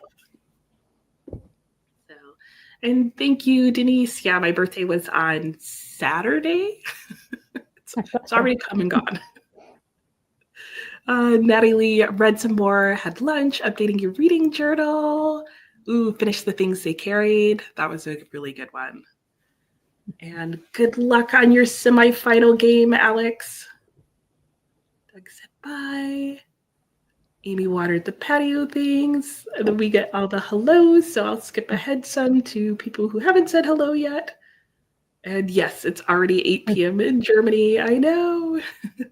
We'll get into our next sprint in a second. The Penguin Classics Deluxe of Jane Austen's novels. Ooh. Sounds fun. I'm assuming, Katie, that you have multiple editions of most of her works. No, I've mostly got like some like little hardbacks. They're like quite small hardbacks of all of her books, and then I've got one like really fancy edition of Mansfield Park. I think I might have one or two other like special editions, but yeah, mostly I don't have as many copies actually. I've got like a lot of Dickens copies, but I don't actually have as many of Austen. Yeah. Yeah, I tend to like, even if I have a favorite author, I will often only have multiple copies of like one of their books, Yeah. like David Copperfield right here. Oh gosh. Kelly wants to know if either of us have read Jonathan Strange and Mr. Norrell. I have, yes. I really love it a lot. It's very, very great. Very fun, massive, but so worth your time. Yeah. Yeah. I read it and I thought it was okay, but I've noticed that for whatever reason, anytime Napoleonic Wars are in a story, I like them less. Oh, fascinating. It is like and I'm pretty consistent with that even before I knew. So I doubt it has anything to do with the Napoleonic Wars because I thought it was okay for me even before I found that. But then when I got to the war scenes, I was like, oh, that's what's doing it. Yeah. So, and hello, beautiful. One way to get into classics is to read children's classics. Yeah, that is so true. Yeah. And if you're enjoying Jane Eyre, you might want to try out the rest of the Bronte sisters. Yeah. And thanks. Yes. And oh, Piranesi. I liked Piranesi more than Jonathan Strange. How about Yeah. you? Did you have a preference? I don't know. I love Piranesi as well. I love them both a lot. I think because they're so different, I find it quite hard to choose between them. I think I would recommend Piranesi to more people because I think partly because it's shorter, but also I think it's probably more like broad appeal. But I also have a soft spot for Jonathan Strange and Mr. Norrell a lot. Yeah. Yeah. Yeah, that's true. I don't think they're books that necessarily everybody would like both. I think would Yeah. be very uncommon. So, yeah, and I I think the one disadvantage though that maybe I had with Jonathan Strange was I read Piranesi first, and I was hoping Jonathan was going to have similar atmosphere and a similar feel to Piranesi, which it did to an extent, but I feel like Jonathan Strange and Mr. Norrell is like much more of a historical novel with some magic, whereas Piranesi is much more like magic novel. Yeah. Yeah. Yeah. So I think I was thrown off by that. So because I think because I had read Piranesi first and didn't know too much about Jonathan Strange other than that it would have some magic in it, I was expecting the whole book to feel magical. And oh no, Amelia's stuck on a call. Don't worry, there will be more. Not more calls, more time to chat. And thank you, Diana. It was coming this Friday. Oh no, my birthday is actually on the 5th. So yeah. Oh, Kelly, you haven't read Piranesi. Oh, it's so good. Yes, read it. And hey, Dee Dee, how are you? Hope you're well. And Courtney's laundry is in the wash. One of those days. Nice. All right. Well, that's the last comment I can see. So we'll go and we'll get some reading time. How far are you into your book, Katie? I am on page 48. Oh, okay. So not very far through. Oh, that's right, because you keep saying how you're kind of behind. So this will be a good time to catch up. It will. All right. Well, I've got an hour on the clock for us, so I will start the timer. I'll bring the timer up for us as well. Let's see here if I do it like that.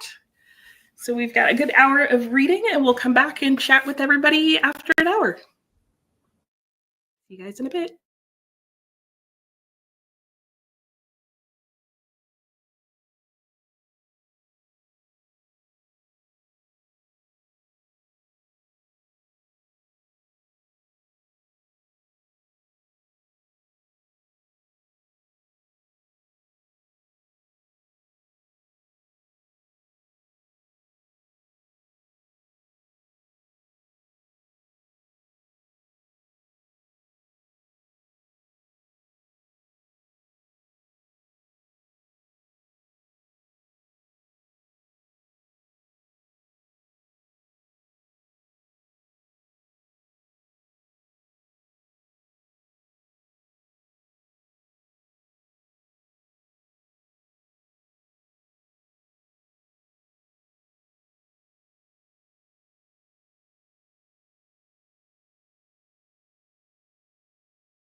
Hello and welcome back. How was everybody's sprint? How was your sprint, Katie?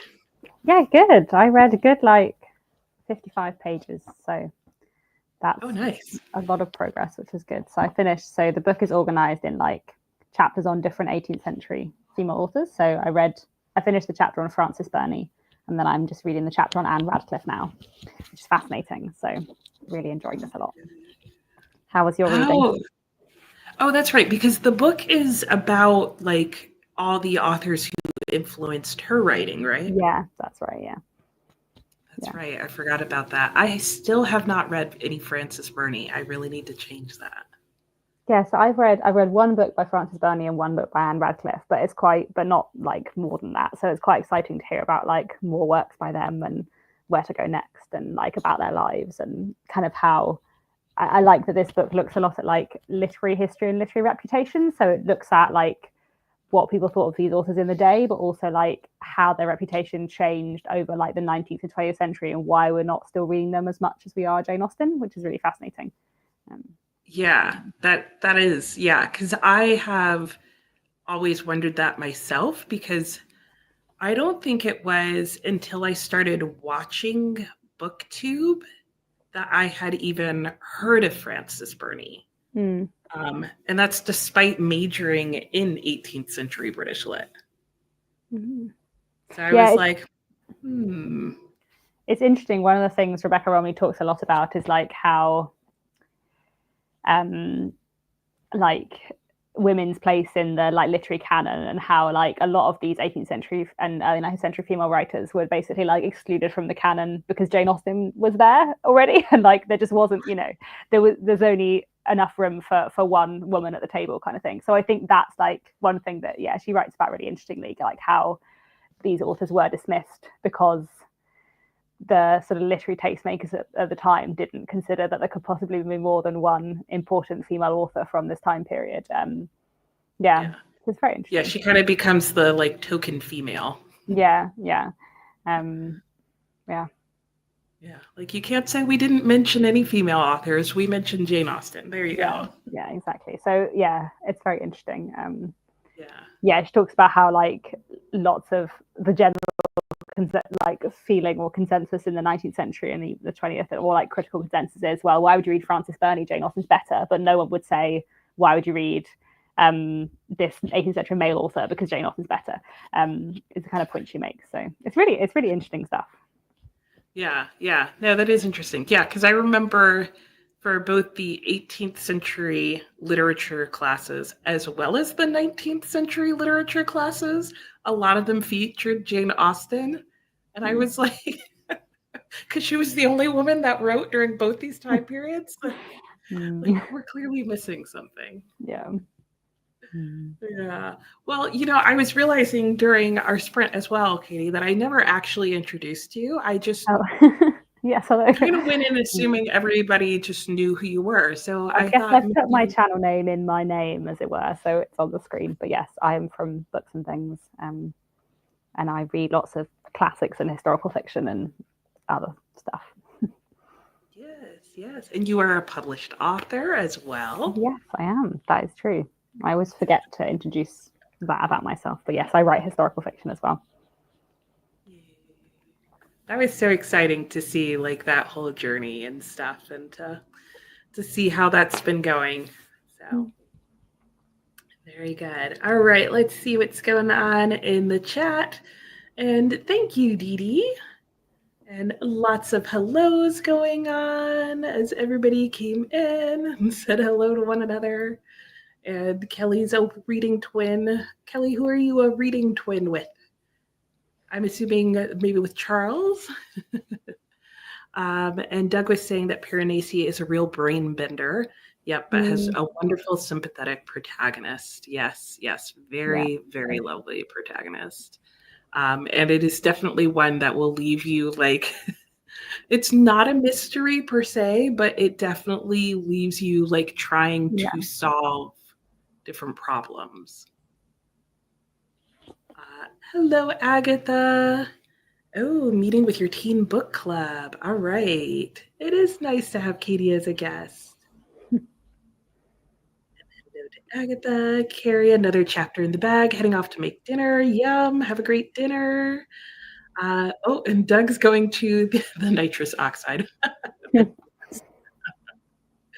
We'll see you later, Doug. Hello, Amber Lee. 85 pages at the DMV. That's a not so fun reading place. Oh my gosh. Viviana is going to be back. We'll see you in a bit. Thank you. And hello, Kyra. You're ready to sprint, still slowly making your way through War and Peace. Yes. It is good, but it is long. Quickly. Yeah. I don't know that anybody makes it quickly through War and Peace. No. So. Hello, Christina. Glad you made it. And there's our reminders for today. Princess just learned that audiobooks help prevent road rage. Oh. Oh, lucky you had your audiobook. Well, that is a good thing, and I'm glad the road's working out. I've definitely been like I was going to say, I've definitely been like stuck in really terrible traffic before. That's very frustrating. And if you have an audiobook, that does make it a lot better. Yeah. I'm definitely more patient in the car with an audiobook. I can, especially if it's a longer audiobook, because then I'm like, oh, okay, I can get more in. Yeah. Do you have a preference between audio and physical reading, or does it depend? It depends. I love audiobooks a lot, and I read a lot on audiobook, but it probably depends on like what I'm doing. I never just like sit down and listen to an audiobook. If I have time to sit down and read, I'll read a physical book. But I listen to audiobooks like while driving or like doing housework and stuff, or like going to the gym or doing exercise and that kind of thing, or even if I'm just like walking for like 20 minutes, 15 minutes, I'll put an audiobook on. So I end up getting, or like when I'm cooking, so I end up getting through quite a lot of audiobooks, like just in that kind of time, which I like. It's nice to be able to have something like to engage your brain while you're doing those kind of things. Yeah, doing all the chore like stuff. Yeah, I like that too. Like if whatever I'm doing gets too complicated, then I start noticing like, oh, I'm not listening to my audiobook. I don't know what just happened. Yeah, I often listen to reread audiobooks when I'm driving, because I know that my focus is not going to be predominantly on the audiobook. So it's nice to sometimes listen to a book I've read before, and if I was focusing on a difficult roundabout, then I know the story, so it's fine. Yes, the roundabouts definitely take more focus for sure. And Anne, you've lost power already. Oh no, I hope it comes back on soon. Hello, Teresa. It is Katie joining. Hello. And you're reading Emma, Into a God Unknown, and The Nun. Yes. And I know we hope Anne's power comes back on. Well, she's got the basement if she needs air conditioning. I know that. So hopefully staying cool. Sophia cleaned out the email and heading to the library, and more hellos. And Sue got to 66% and had a banana for lunch. All right, that's a good start. Melina finished the chapter on Frances Burney as well, and then started scrolling. So what do the different chapters like tell you about the authors? Does it just like recount like what they wrote, or?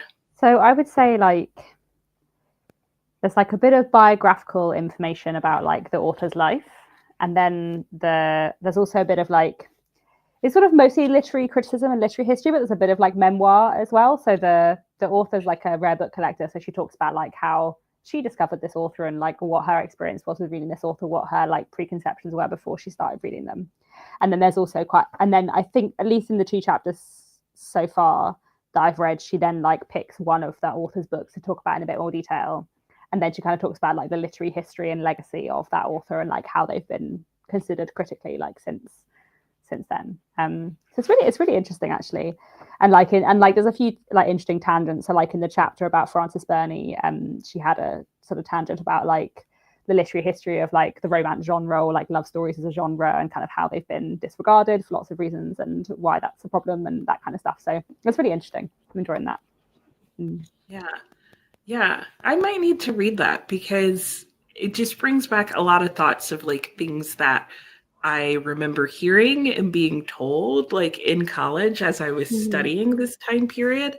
Um, I only took one class that had Jane Austen in it just because of the time period I was studying in.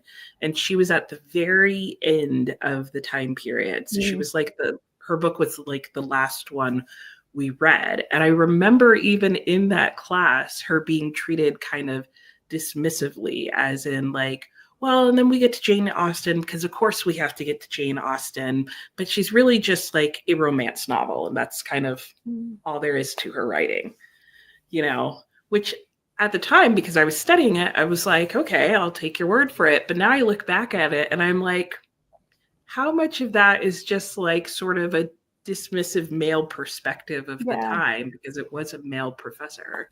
Well, also even just like the amount of, I always find this with like 19th century literature as well, like the amount of, if a female author has a love story at the center stage, it will be considered a love story or a romance. But like there's tons of male authors who also have love stories at center stage and they don't get considered to be Right, in like that Thomas context. Hardy. I don't feel like people refer Yeah, to but him like, as a romance no, author, but but so many of his books are love triangles, love quartets.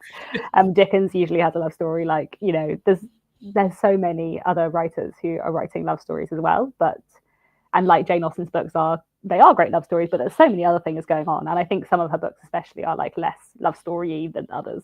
But she gets put in like a particular box and doesn't yeah. And obviously I think that other authors who sort of influenced her like even more so than that. Yeah, which is kind of why they've been a bit more forgotten, I guess. Yeah. yeah, yeah, just how you categorize them. Yeah, Mm. yeah. And Denise read 16 pages. Need to run a few errands. Sounds good. Hey, Brennan, how are you? Busy with work and going to start reading The Girl Next Door. Nice. And it's 80 degrees in the house. Oh, no, that's right. I forgot that dinner was in the crock pot. Oh, no, Anne. Oh, my gosh. I hope it comes back on soon. 6 hours later, and you've only read 5 pages. Oh, not with you. I know. Poor Anne. Kyra Oh, sounds yes. really Yeah, interesting. Jane Austen's bookshelf, it's called, by Rebecca Romney. I don't know where I put the dust jacket, but yes. It's somewhere there. Nancy was surprised to learn that the book that earned Jane Austen the most money was Mansfield Park. Which is one of my favorite Jane Austens, but isn't everyone's. But yeah. Yeah. Yeah, I haven't read Jane Austen in so long, and Mansfield Park is actually the only work of hers that I currently own. Well, that's very good. Worth a reread. Oh, yeah. And Kelly is reading twins with, okay, with your hubby. Okay.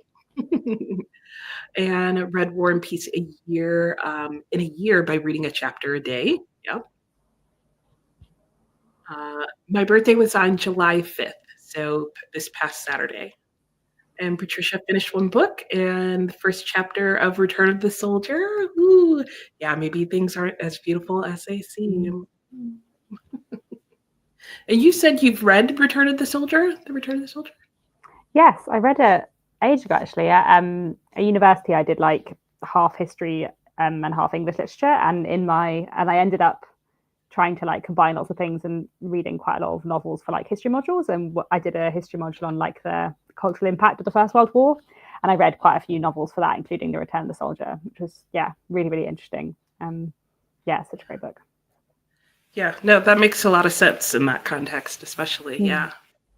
Yeah. I read it for the first time a couple of months ago, and I had never heard of it, but I just happened to find it at a used bookstore, and I was like, oh, this sounds interesting. And I was like, wow, this is really good.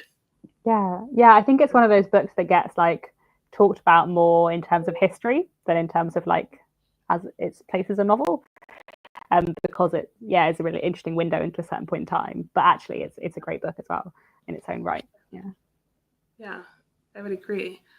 And just asked a typical teenage question: what are you supposed to do in the dark? use a flashlight, make glow in the dark things. I don't know. At least it's light outside for a while, but I know you can't go out yet. And you didn't read any Jane Austen until after college. Thank you, Patricia. You studied American Lit and had to read a lot of Twain and Hemingway. Okay, that makes sense. Ended up doing your final project on a memoir, The Diary of Alice James. Melina agrees on Hardy. If he was a woman, yep. Yep, he would have been called romance novels. I definitely think so. Teresa, yep, yep. Thank you, Christina. Kristen started reading Mansfield Park yesterday. I think you probably need to get halfway through before you let yourself read Return of the Soldier. Yeah, probably. Otherwise, you'll be torn. Frances Burney's interesting. She married a French man. A mastectomy. Ooh, without anesthesia. Yeah, I was just reading about that in Jane Austen's bookshelf. She was talking about that. Yeah, which must have been horrendous. So yeah, I know. I think of like all the things that they used to do without anesthesia. Like, here, take a little shot and put this block of wood in your mouth. Yeah. You're reading by flashlight, Anne. Oh, well, don't drain your phone battery. But hopefully you'll get power back soon. All right, that is the last, I can't even think of what it's called anymore, comment that I can see. So we'll go ahead and go back into another sprint. So let me restart our timer. I think I will stick around for about half of the sprint and probably vanish halfway through and go and make dinner. But I want to finish my Anne Radcliffe chapter first, I think. Well, that sounds perfect. Well, I'm assuming you'll be done for the night after that. Yeah, I think probably. Yeah. Yes. Well, thanks Well, very much very for having good. me. Well, I will say goodbye now then, and enjoy your dinner and your night. And thank you so much for coming on. It's been really fun to come and join. Yes. And it looks very nice and like sunny where you are. I know I get like the evening sun in the room I'm in currently, and it looks very bright. Yeah, it was raining this morning, so that's good. Well, there you go. Yeah. All right. Well, thank you so much. So I'll say bye now, but I know you'll be around for a little bit longer, and then enjoy your dinner. Have a good rest of your reading day. Yeah. Yeah. And I will see everybody in an hour. Happy sprinting.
Hello and welcome back. How did everybody's sprint go?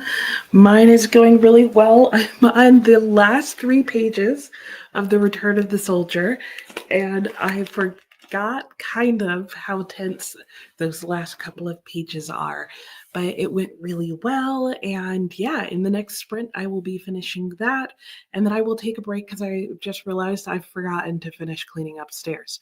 So I will go back to doing that for a little bit, and then when I come back, so maybe after 15, 20 minutes of cleaning, I am going to be starting ragtime.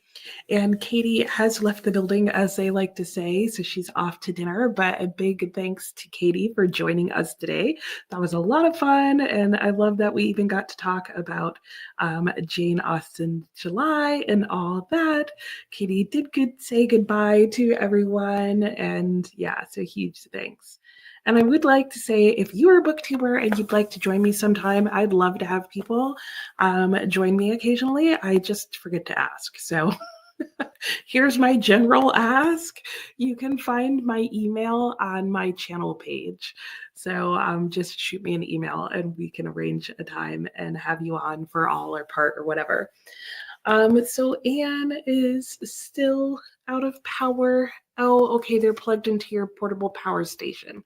Okay, well, at least you still have that power. I'm sorry. Maybe you could plug in like a low wattage light into your little power station so you can have a little light in the room. And Melina said bye, and so did Teresa. And Princess was saying, tell your team, to make shadow puppets. Yeah. Relive our childhood, right? She can take a nap. Oh, yeah. Yeah, there is nothing you can do about it. So I feel you there. And that was Katie saying goodbye. When she was younger, it was always that her feet hurt. Oh, goodness. And Princess was saying goodbye. Sue finished both Atmosphere, ooh, nice, and Man of the Month Club. Oh, July. That's funny. Now you're listening to His First Time, Ranger by Callie Love. Nice. And thank you, Rebecca. You're getting into Lion's Den. Very nice. That sounds excellent. Amelia finally reading close to bedtime. Yep. And you made some progress standing heavy. Ooh, I've got that on the list soon. And I'm glad you think I would find it interesting because you will see it coming up very soon. I recently purchased it. For some reason, I feel like it's been going around BookTube a lot. But the funny thing about that book is I saw somebody mention it randomly somewhere, and it might have even been an older video. And I was just like, oh, okay. And didn't even remember the title. The author didn't put it on a TBR list or anything. And then I was randomly choosing a country to read from, and the Ivory Coast came up, which is where that book is partially set. And that was a book that got suggested to me. And I was like, oh, there's the book again. So I was like, okay. So I decided to purchase that, put it on my list of books to buy for my birthday. And then ever since then, I keep seeing people talk about it. So there must be something going on there. Teresa hasn't read the book Ragtime, neither have I. Oh, but you saw the movie. Don't remember much of it. Okay, good to know. We'll see how it goes for B. And Melina is almost finished with your novella. How's it going? Are you liking it? I am really enjoying my reread. I feel like there's so much that I'm catching on this reread that I've added like sticky notes of questions, which reminds me, if you are going to be at the book club, on the book club page, there is a little section where I can put a question bank, and I will be putting some questions in there. If you're the type of person who likes to know like what discussion questions are going to come up in book club so you can think about them ahead of time, those are where you can find the discussion questions. You can't find my email. Okay, let me look at the page. Let's see. If you go to my channel page, so you have to go to like my main channel page, not just like the video for this. On my channel page, you then have to click in the description where it says, hello, my name is Nicole. This is my journey, blah, blah, blah, blah, blah. You have to click the more, and then a box should pop up, and it should show you more info, and there should be a thing to view my email address. And you will have to click on that and prove that you're not a fake person. And I don't know why I'm saying this to you and not showing you, because I do actually have the capability to do that. So let me show you what I'm talking about. Hang on a second. Let me see here. Let me share the correct screen. Every now and then I forget that like I can actually like share things with you guys while I'm talking about them. Okay, this is my channel page. It should look like this, at least when you're on a desktop. I don't know about on a phone. And if you go here to where it says more, then it will pop up right there. And in this area that says view email address, that's where you're wanting to go. So hopefully that was more helpful than my other version. Okay, now I gotta get our clock back up here. So, and if you can't find it, just let me know and I'll send you an email because I'd love to have you join me. Oh gosh. And Amberly ate lunch and did some spinning. Nice. What did you have for lunch? And you almost got the bobbin finished. Yay! What are you going to make out of what you spent? Are you going to make some more socks? Are you doing sock weight yarn? DK, worsted. Laura Lynn finished a novella by, I'm not going to try and pronounce that, but the author, The Third Life of Pers Mevig, an immigrant story from the prior turn of the century. Ooh, you expect to finish McMurtry's Dead Man's Walk of the Lonesome Dove series. Nice. You got some good long books going. Standing Heavy made its rounds on BookTube since it was nominated for the International Booker Prize in 2022. Oh, I do remember seeing something about that. But the funny thing is, I didn't hear about it when it got nominated for that. But that's probably why the person I saw was talking about it, was maybe they were making Booker Prize predictions or something, or they may have just been reading it. Chipping away at Voyager at 32%. Nice. We'll be getting dinner started. Chicken dumpling soup. Ooh, yum. I'm hungry. I don't think I had enough for lunch. And a lentil bowl. Ooh, yummy. And socks. Oh, no, you're not predictable. I just know that people who spin their own yarn tend to like to make socks. And no reading. Got some errands done. Nice. Amberly has plans for a non-sock spin. Ooh, what are you spinning after this? If we can jump ahead just a tad. Let me know. And that reminds me, I'm going to change our breaks for the rest of today back down to our normal 10 minutes, because that'll make sure that we get more reading in, or at least as much reading in. Skip break. Okay. I'm like doing all sorts of things in the background with our timer. Let's see. And then Kristen was saying you didn't eat lunch until that sprint. Oh my gosh. Late lunch. Super late lunch. Oh well, it'll be okay. I think. Maybe. Let's hope. And Julia, you've been readathоning all day. How's it been going? You still have yet to finish book 3 though. Oh no. It's taking its time, huh? Oh, goodness. Hello, Paulina. How are you doing? You're working and reading a bit here and there. Nice. What are you reading? What are you working on? Amber Lee has 3 undyed bats of marshmallowy merino. Ooh. Oh, the most marshmallowy merino. That sounds lovely. You don't know what they will be yet, but you couldn't not get them. Nice. Are you going to dye them first? Or are you just going to like spin? Are you going to dye the spun yard? Or are you just going to leave it like marshmallowy merino color? You have white, chocolate brown. Oh, you have 3 different colors. Oh, that sounds pretty and lovely all at the same time. And chicken and dumpling soup is your favorite, Teresa? Doesn't it sound good? Paulina's reading The Witch and the Ostrich. Ooh, I haven't heard that one. A silly fantasy from a local author. That's fun. You're just going to spin. Okay, no plans to dye it. Okay. Yeah, well, that makes sense if you have the three different colors, because that'll probably come out nice and speckled anyway. And like a heathered yarn is what I think it'll end up looking like, right? Maybe. I've never really gotten into spinning, but I do have a knitting date on Wednesday this week, so that should be very fun. So I have to like climb around through all my knit stuff, and I really hope she has a yarn spinner. I should probably text her and check, because otherwise, like, the yarn situation is going to be one of us sitting here as I like wind my ball of yarn. Yeah, but I'm thinking I haven't knit in a while. Oh, I could always bring I'll bring something that's already in a ball. That's what I'll do. But I'm thinking I'm gonna just make like a simple winter hat, because I only have, I don't even know if I have any winter hats right now. I might just have headbands, but I really want a nice like beanie.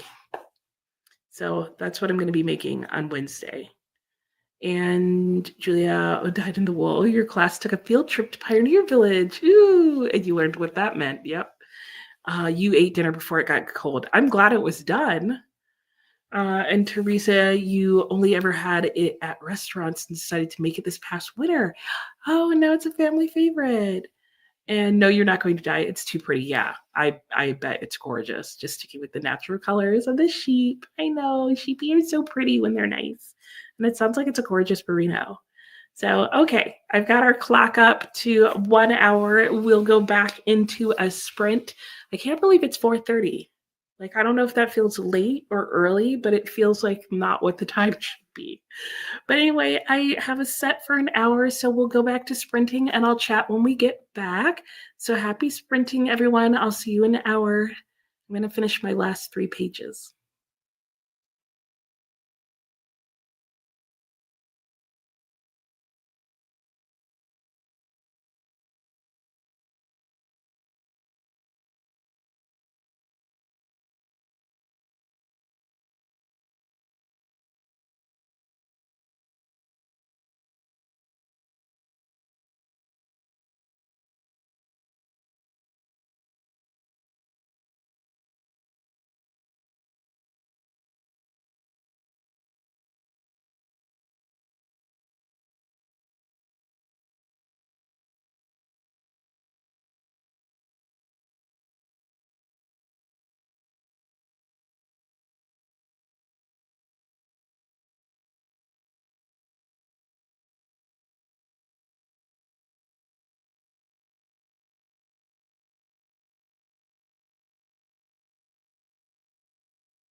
Hello and welcome back. How did everybody's sprint go? Mine went well.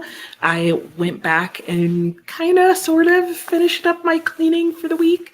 At least I got things in a good spot to pick them up the next time I clean in that area. I did get the bathroom done, so that was like the main thing I wanted to clean upstairs. And then there's only so much cleaning I can do in my son's room until he decides that he wants to actually unpack all his stuff and put it away. I think at this point he's like, how often am I actually going to be home? So long as I have space to do stuff, what do I care?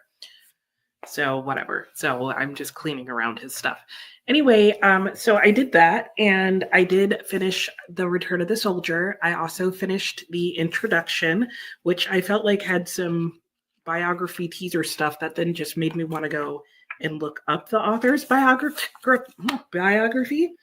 But it was really good. It was a really good as a reread. I'm so happy I reread that book and I can't wait to talk about it in book club. Sorry, I feel like I'm sitting on something and I'm hoping it's not my glasses, which are right here. So it's not. So yeah, what am I doing? Okay, so in the next sprint, I'm gonna finish getting stuff ready for dinner. I'm not making dinner, hubby's making dinner, but like I'm turning on the oven and whatever else it was he asked me to do. And then I'm going to start on, I don't know what I was about to call this book, but Ragtime.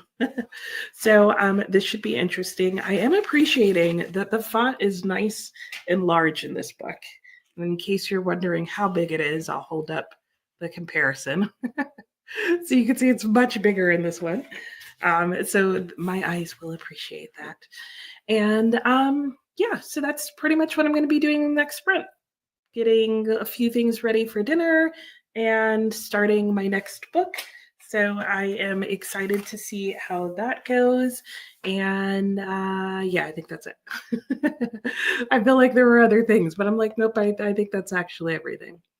So let me see what else is going on. And you just took some Tylenol.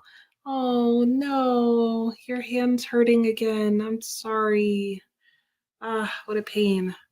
And Sue is back. Welcome back, Sue. You got your grocery shopping done. Glad to hear it. Hey, Diva, how are you doing? It has been a while. Work's been crazy. That's been the case for a lot of people recently. You've been able to sneak the first 60 pages of a book called Welcome to Murder Week. Nice. Well, I'm glad you're getting some reading in, and it's nice to have you here. Amber Lee, one bobbing down. Yay. Now you're going to take a break and read. Sounds good. Paulina, 30 pages left in your book. Ooh, you could finish in the next sprint or so.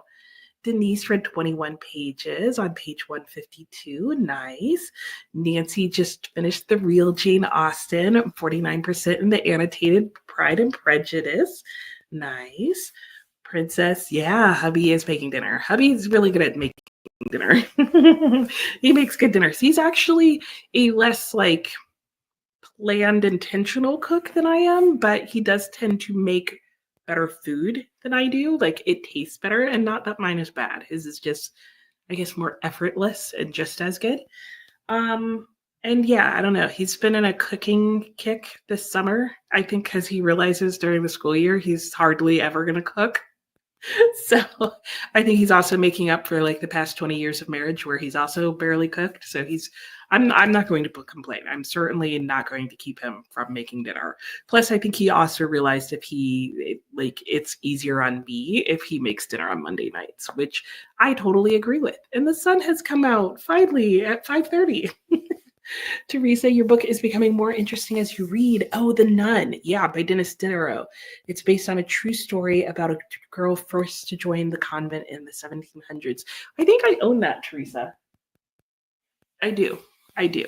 Because there was The Nun and the Monk. I also own The Monk, but I'm a little more cautious about that one. I'm a little more interested in The Nun. I'm glad you are enjoying it and that it's gotten good. Sue read a chapter in the 5 books you're struggling with. Oh no, you're going to go back to politically correct bedtime stories. Okay, that sounds like a good plan. Keep yourself motivated. What is Ragtime about? No idea. No idea, to be honest, Princess. It says, let's see. It's set in the years before the First World War. One lazy Sunday afternoon in New Rochelle, New York, the famous escape artist Harry Houdini swerves his car into a telephone pole outside the home of an affluent American family. Almost magically, the line between fact and fiction, between real and invented characters, disappears. So that does kind of jog my memory slightly. If I recall correctly, I think one of the family members ends up like getting trapped in some weird kind of time line type of thing and goes through different time periods, meeting people from different historic times and places in the US. Maybe that might be it. I'll give you a little bit more of an idea as I read it this evening. I'll let you know if I'm even close. Ooh, brats and hot dogs for dinner. That sounds delicious. And thought about ordering a book to see if it would make you feel better. And Sophia got hold from your library, or got a hold from your library, made it home in time for dinner. Yum. You can feel your lack of sleep hitting you. Oh no, it might be early bedtime tonight, huh? Kristen is 40 pages left in Singularity. Ooh, you're going to finish tonight. Is it going to be a good, happy finish or like okay, let me finish tonight so I'm done with it? Teresa, no chapters. Oh, only 153 pages though. I don't know that I realized it was that short. I guess it is that short now that I look at it on my shelf. Okay, but yeah, that kind of makes it like you have to sit with and read it in one sitting. Diana, you haven't read Ragtime yet, but you have read Andrew's Brain, and Homer and Langley have Waterworks on deck to read this month. So far, you've enjoyed his stories. Nice. It does sound cool, so I'm really hoping that it lives up to that. Like, I like the bit of premise that I've read. Hey, Nani, how are you? I know. I know, right? Doing all the writing, can that be a hobby? How should you do it? Do it like you could, if you like the writing part of it, you could like start a blog, or you could just start leaving like the longer reviews on like Goodreads and places like that, or a NetGalley. Like that gets you free books and your reviews, something like that. Kristen, I think you asked before what it was about. It's a professor who is recruited, assigned to work on a top secret government project without knowing what it is. Oh, interesting. Okay. Now you're reading a text that talks about a lot about death, and it's really interesting. You're getting caught up in all of it. Brennan missed the last chat, but read 1%. Nice job, Brennan. Progress is progress. You ordered The Inevitable. Yay! I hope you like it, Denise. I really enjoyed it. It's like heartwarming and sad, but fun and cozy, but kind of serious. And it's just a whole bunch of sci-fi goodness. Like there are definitely some like little cheesy moments in it, but like cheesy in the way that like a Star Trek rerun can be kind of cheesy, but you enjoy it anyway. It's kind of on that line. NetGalley, I think that's spelled correctly. It's where like you can get online advanced copies of books to read, and you get the more points you have, like the more books that you can get, something like that. And the way you get points is by reading the books and reviewing them in a timely manner. If anybody has more to say on that, please share, because I personally don't do NetGalley, but I know a lot of people are fans. I'm very shortly going to be reading Ragtime by E.L. Doctorow. Yeah, it's like, am I adding an extra O in his name? So that's my next book on deck. You miss that too, especially when the teacher gives you a direction the essay should go. Always helped you see more into the book than what you would have got on your own. You know, I would have loved that, Sophia. I feel like for some reason, my teachers never told us what the essay was going to be about until after we finished talking about and reading the book. And I told a teacher one time, like, could you just tell me? Like, it's not like I'm going to cheat. Like, I would just like to know so that I know what to read and focus on in a reading. But it was like they wanted that to be part of the surprise for some weird reason. Let me see if I can get through the rest of these comments real quick. Kristen, it's short. You think you'll end up liking it. Hang on, I'm just gonna pause our timer. You think you'll end up liking it, but not loving it. Okay, since you won't go as far as you want in it. Okay. But you'll see. Sounds good. Yes to Sophia. Inevitable is the book that you want. Oh, you've never heard of that galley, really? Oh, okay. I'll drop the link in the comments for you guys to go and check out the website. Definitely lucked out with your English teachers. Yes, you did. Yes, you did. I agree. All right, let me pull up our timer. I will put the link in the chat box for the NetGalley website so you guys can go and see. I'm not like sponsored. I can't say whether it's amazing or bad. I just know that that's a place where you can go and leave book reviews on things that you're reading, and you kind of get like, it feels like getting rewarded for doing that, because the more you do that, the more like advanced copies you get, that kind of thing. So here we go into our next sprint. I'll see you guys in an hour. Happy sprinting.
Hello and welcome back. How did everybody's sprint go? How did things go that round? My sprint went well. I went and got the mail, and then I also got stuff in the oven for dinner, and I started ragtime. I am now on page 24, so I'm about halfway through the reading that I need to do for my buddy read, which is about 50 pages a day. And this book is it's not going how I was expecting. Let's just say. So if you guys don't know, I am doing a high school required reading list reread with my bookish bestie Alex, and this is the book off her high school reading list, and this is the second time that I'm like, you read this in high school? Like, not that I'm surprised like that somebody would read this in high school, but like it was on your high school reading list? Oh, okay. Interesting pick, high school. Interesting pick.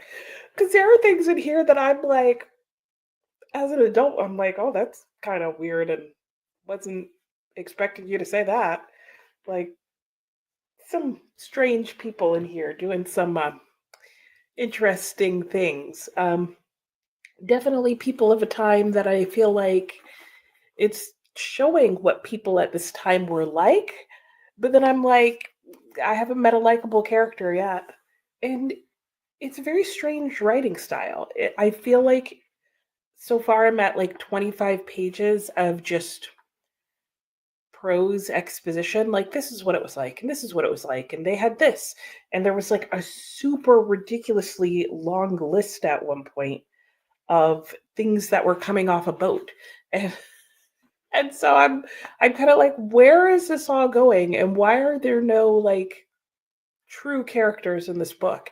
And one of the people that we've been introduced to that is like a reoccurring character is called is just referred to as Mother's younger brother. And I'm like, does Mother's younger brother not have a name?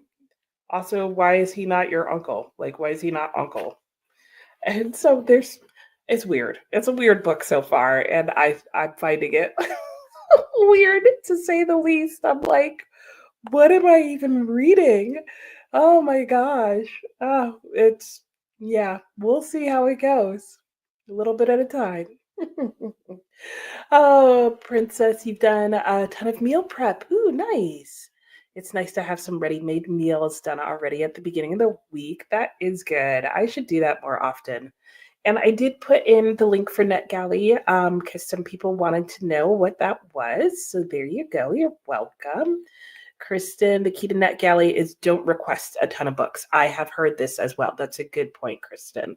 Or download too many read now books if you don't intend to read them because your review score is a percent.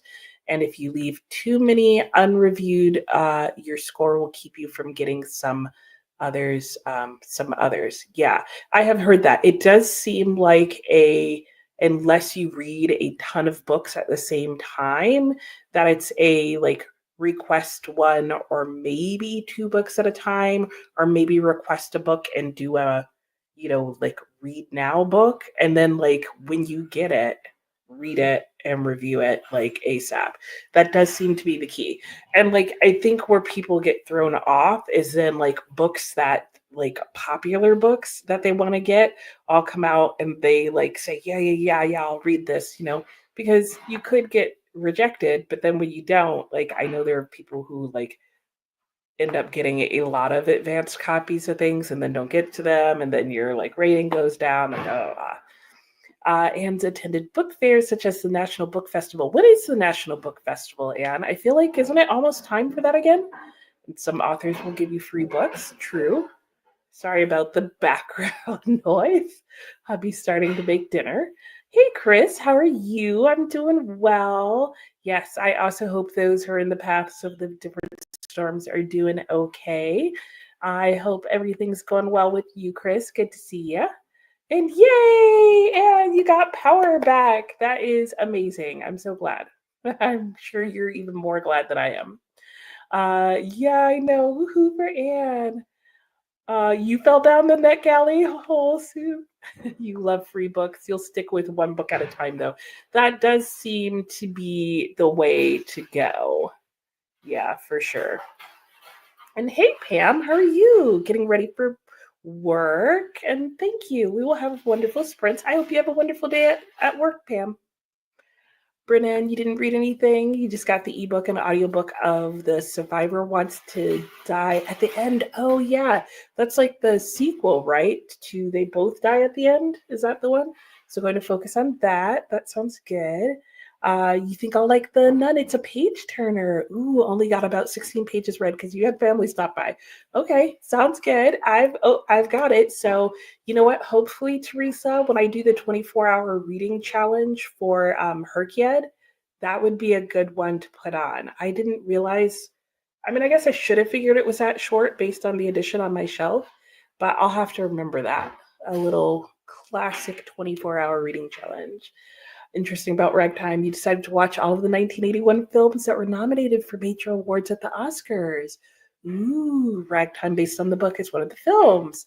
Good to know. Yeah, I don't know how much of it would occur in the movie. And I'll also say that I don't know that much of this would like be shocking to me if I was just reading this as a book, but reading it in the context of like, yeah, this was like taught in a high school English class, especially in light of like how many things aren't taught in high school reading classes now. I'm like, this would never get taught in a high school reading class today, at least not in the US. So it's just kind of funny. Denise, talk to your sister, read 13 pages on page 165. Are you referring to that mother and father were doing? Yes, that's exactly it. I got to the, it's not. I don't even feel like I can read it out loud. But it's like, so I told you guys that the book starts with like, or, starts like the premise of the book starts with Houdini running into this lamppost. And it's chapter 2, okay, which is only like 3 pages into the book, starts with, as it happened, Houdini's unexpected visit had interrupted mother and father's good time. And I was like, wait, what? But the best part is it's not even like good time. It's like an old-fashioned word for what they're doing, which somehow makes it like that much funnier that it's there. Yeah, I was like, oh, okay. Because you just don't expect that to be said in any book. Not like that. Like, oh, is that what they were doing?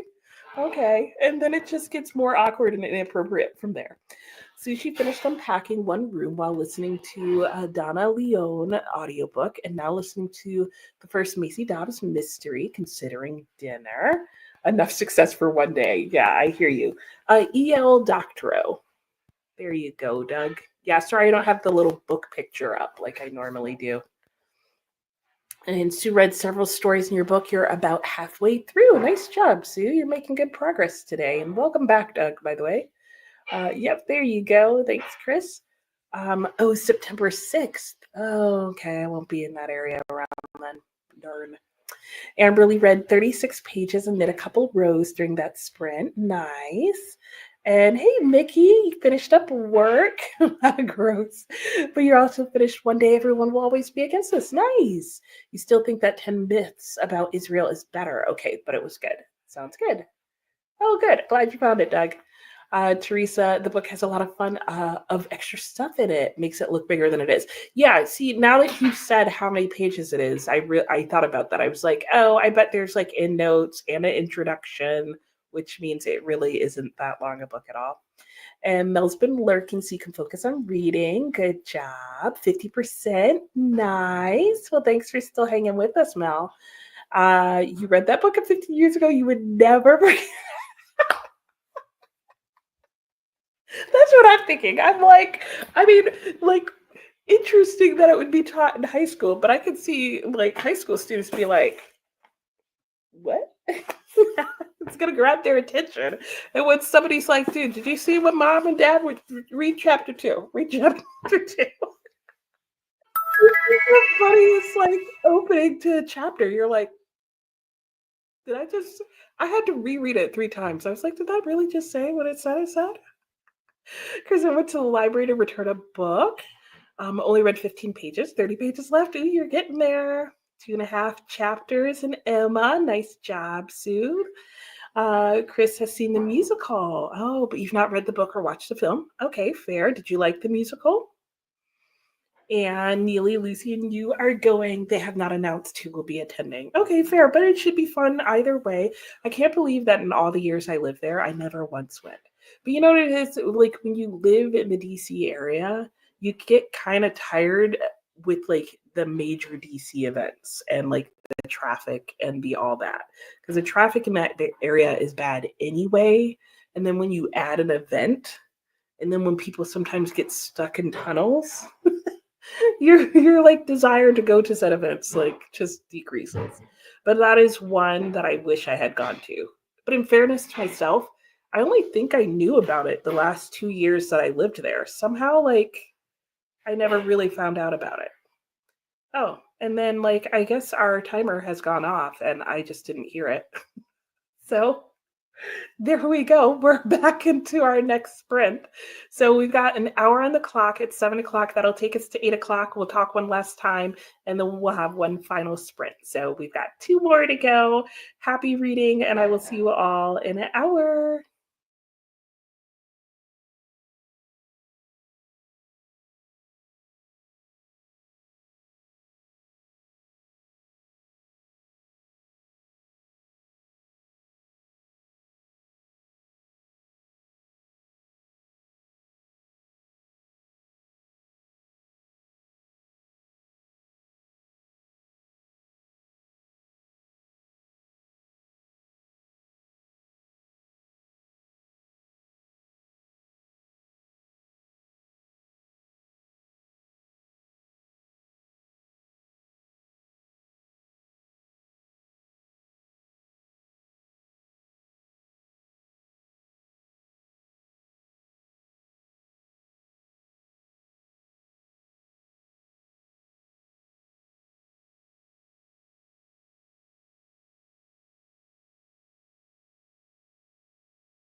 Hello and welcome back. How was everybody's sprint that go? Mine was well. I had dinner. We had stir fry. It was delicious. And I got some more reading done in, I don't know what I was about to call this book. It's ragtime. That's not what I was going to say, but that's what it is. And yeah, it's going well. It's interesting. I'm still not a fan of the writing style. I feel like even when he's not writing a list, his sentences are so short that I still feel like I'm reading a list.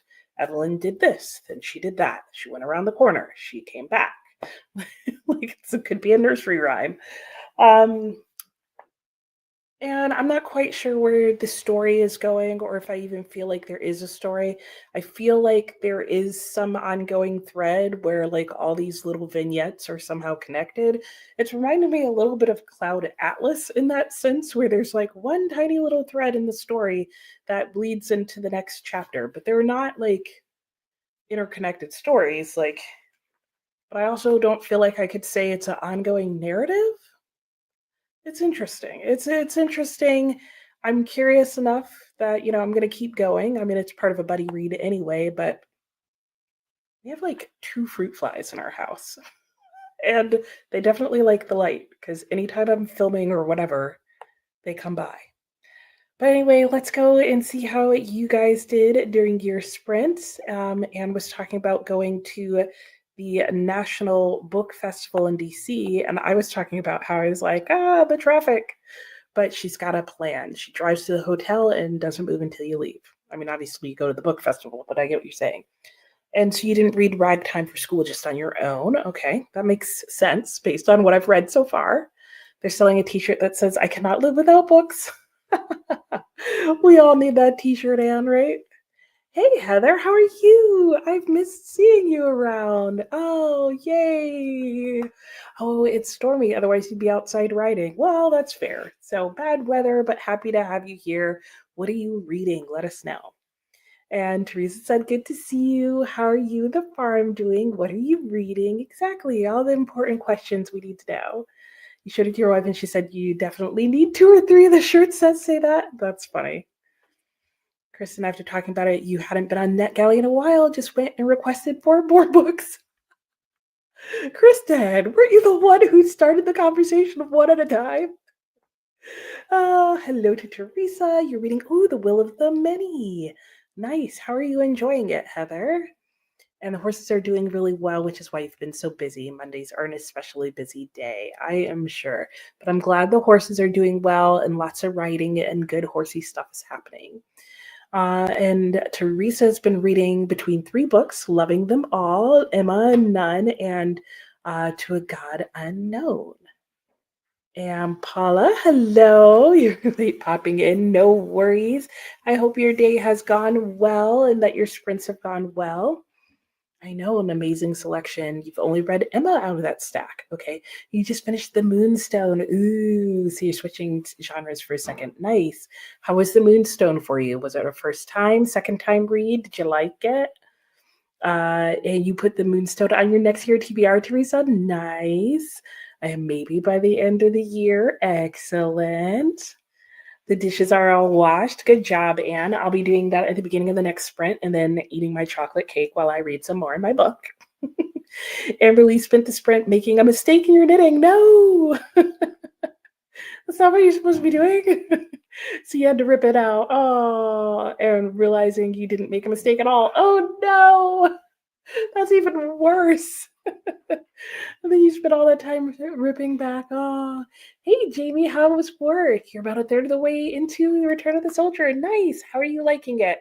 What are your non-spoilery thoughts so far? Do share. It's less like Cloud Atlas and more like the movie Magnolia. Oh, I'm not familiar with that movie. All the stories all intersect, but the connection is more thematic. Yeah, exactly. I'm sure if I saw Magnolia, I would agree with you. Yeah, because it's like Cloud Atlas is like different. And I guess part of it is that the stories don't intersect, where I'm seeing already like, oh, wait, okay. I see how like this happened and that happened and they're all connected. Like the New York telephone. Kristen, finished Singularity. Yay, you really enjoyed it. You would have liked a bit more detail or resolution, but overall you liked it and will definitely read others. I would recommend The Tartar Step. I really enjoyed that. It was kind of strange and atmospheric. And at first I was kind of like, where's this going? And it didn't go where I thought it was going to, but I really liked it. So I'm glad to hear that another one of his books is good. Oh, bye, Teresa. Oh, The Bachelor in Paradise starts. Oh, how fun. We'll see you next time. And Sue listened to An Hour in Misery and did the dishes. Nice. And good nights from Doug to Teresa. And Heather the Willamini, that happens when the Tri-Wizard Tournament and Hunger Games have a baby. Is that what's happening there? I know a lot of people really love it, and maybe that's why. First time through the Moonstone. Okay, some narrators were much better than others. That is typically a issue that people have with the Moonstone, is that they really like some others than some better than others. I also really liked Betteridge, and some people can't stand them. So I think that's really interesting. I don't think it's the perfect Wilkie Collins, but I think if you don't mind multiple POVs and multiple voices, it's a fun one and it's an interesting one. And were you surprised by the outcome? Kristen, to be fair, you have a strategy. Okay, you did 2 audio and 2 ebooks. Oh, and spaced out the release dates and the likelihood that you'll be approved. You have only reviewed 5 or 6. Okay. So, all right, fine. You're like advanced level of NetGalley. Like, you know what you need to do. And you're glad the Moonstone was straightforward, though. Yeah, it was in the time before the unreliable narrator. So if one person would have been lying, it would have been a huge wrench into things. Yeah, so true. Would have been like, wait, what? I don't even understand. You could talk about the outcome for a long time. Yeah, right? Because there's so much in the end of that book and in the ending. Just, yeah. Clearly I can as well. Anyway, all right, so I'm going to go back to my book, Ragtime. I just have a couple more pages, like 4 more pages to read for my buddy read. So I'll probably do that. And then I'll do my dishes. And then while I do the dishes and eat my chocolate cake, while I eat my chocolate cake, I'll probably, in between bites, update my buddy reader on my thoughts on this. So that is my plan for the next sprint. It is 8 o'clock, so this will be our last sprint of the day. Sad but true. My review of the Tartar Step definitely could have just been said exactly the same for Singularity. Oh, really? Okay, well, I mean, that's not a bad thing since I liked it. So good to know. All right, so we are going to go into our very last sprint of the day. We've got 1 more hour on the clock. Though I feel like that says, yeah, okay. I was like, how does that say 1 minute and 20 seconds? We haven't even started the sprint yet. I'm so confused. And the day has flown by, and I absolutely agree. I feel like around 4, it felt weird, but now I'm like, okay, yeah, it's the end of the day. It's 8 o'clock. It's still light out, which always confuses me at this time of year. But it is almost nighttime, I guess. So 1 hour left. I'm just going to go ahead and skip this last 50 seconds. And we'll be in our last hour, our last sprint. Make it count. We'll come back and chat one last time, and I'll see you guys in an hour. Happy sprinting.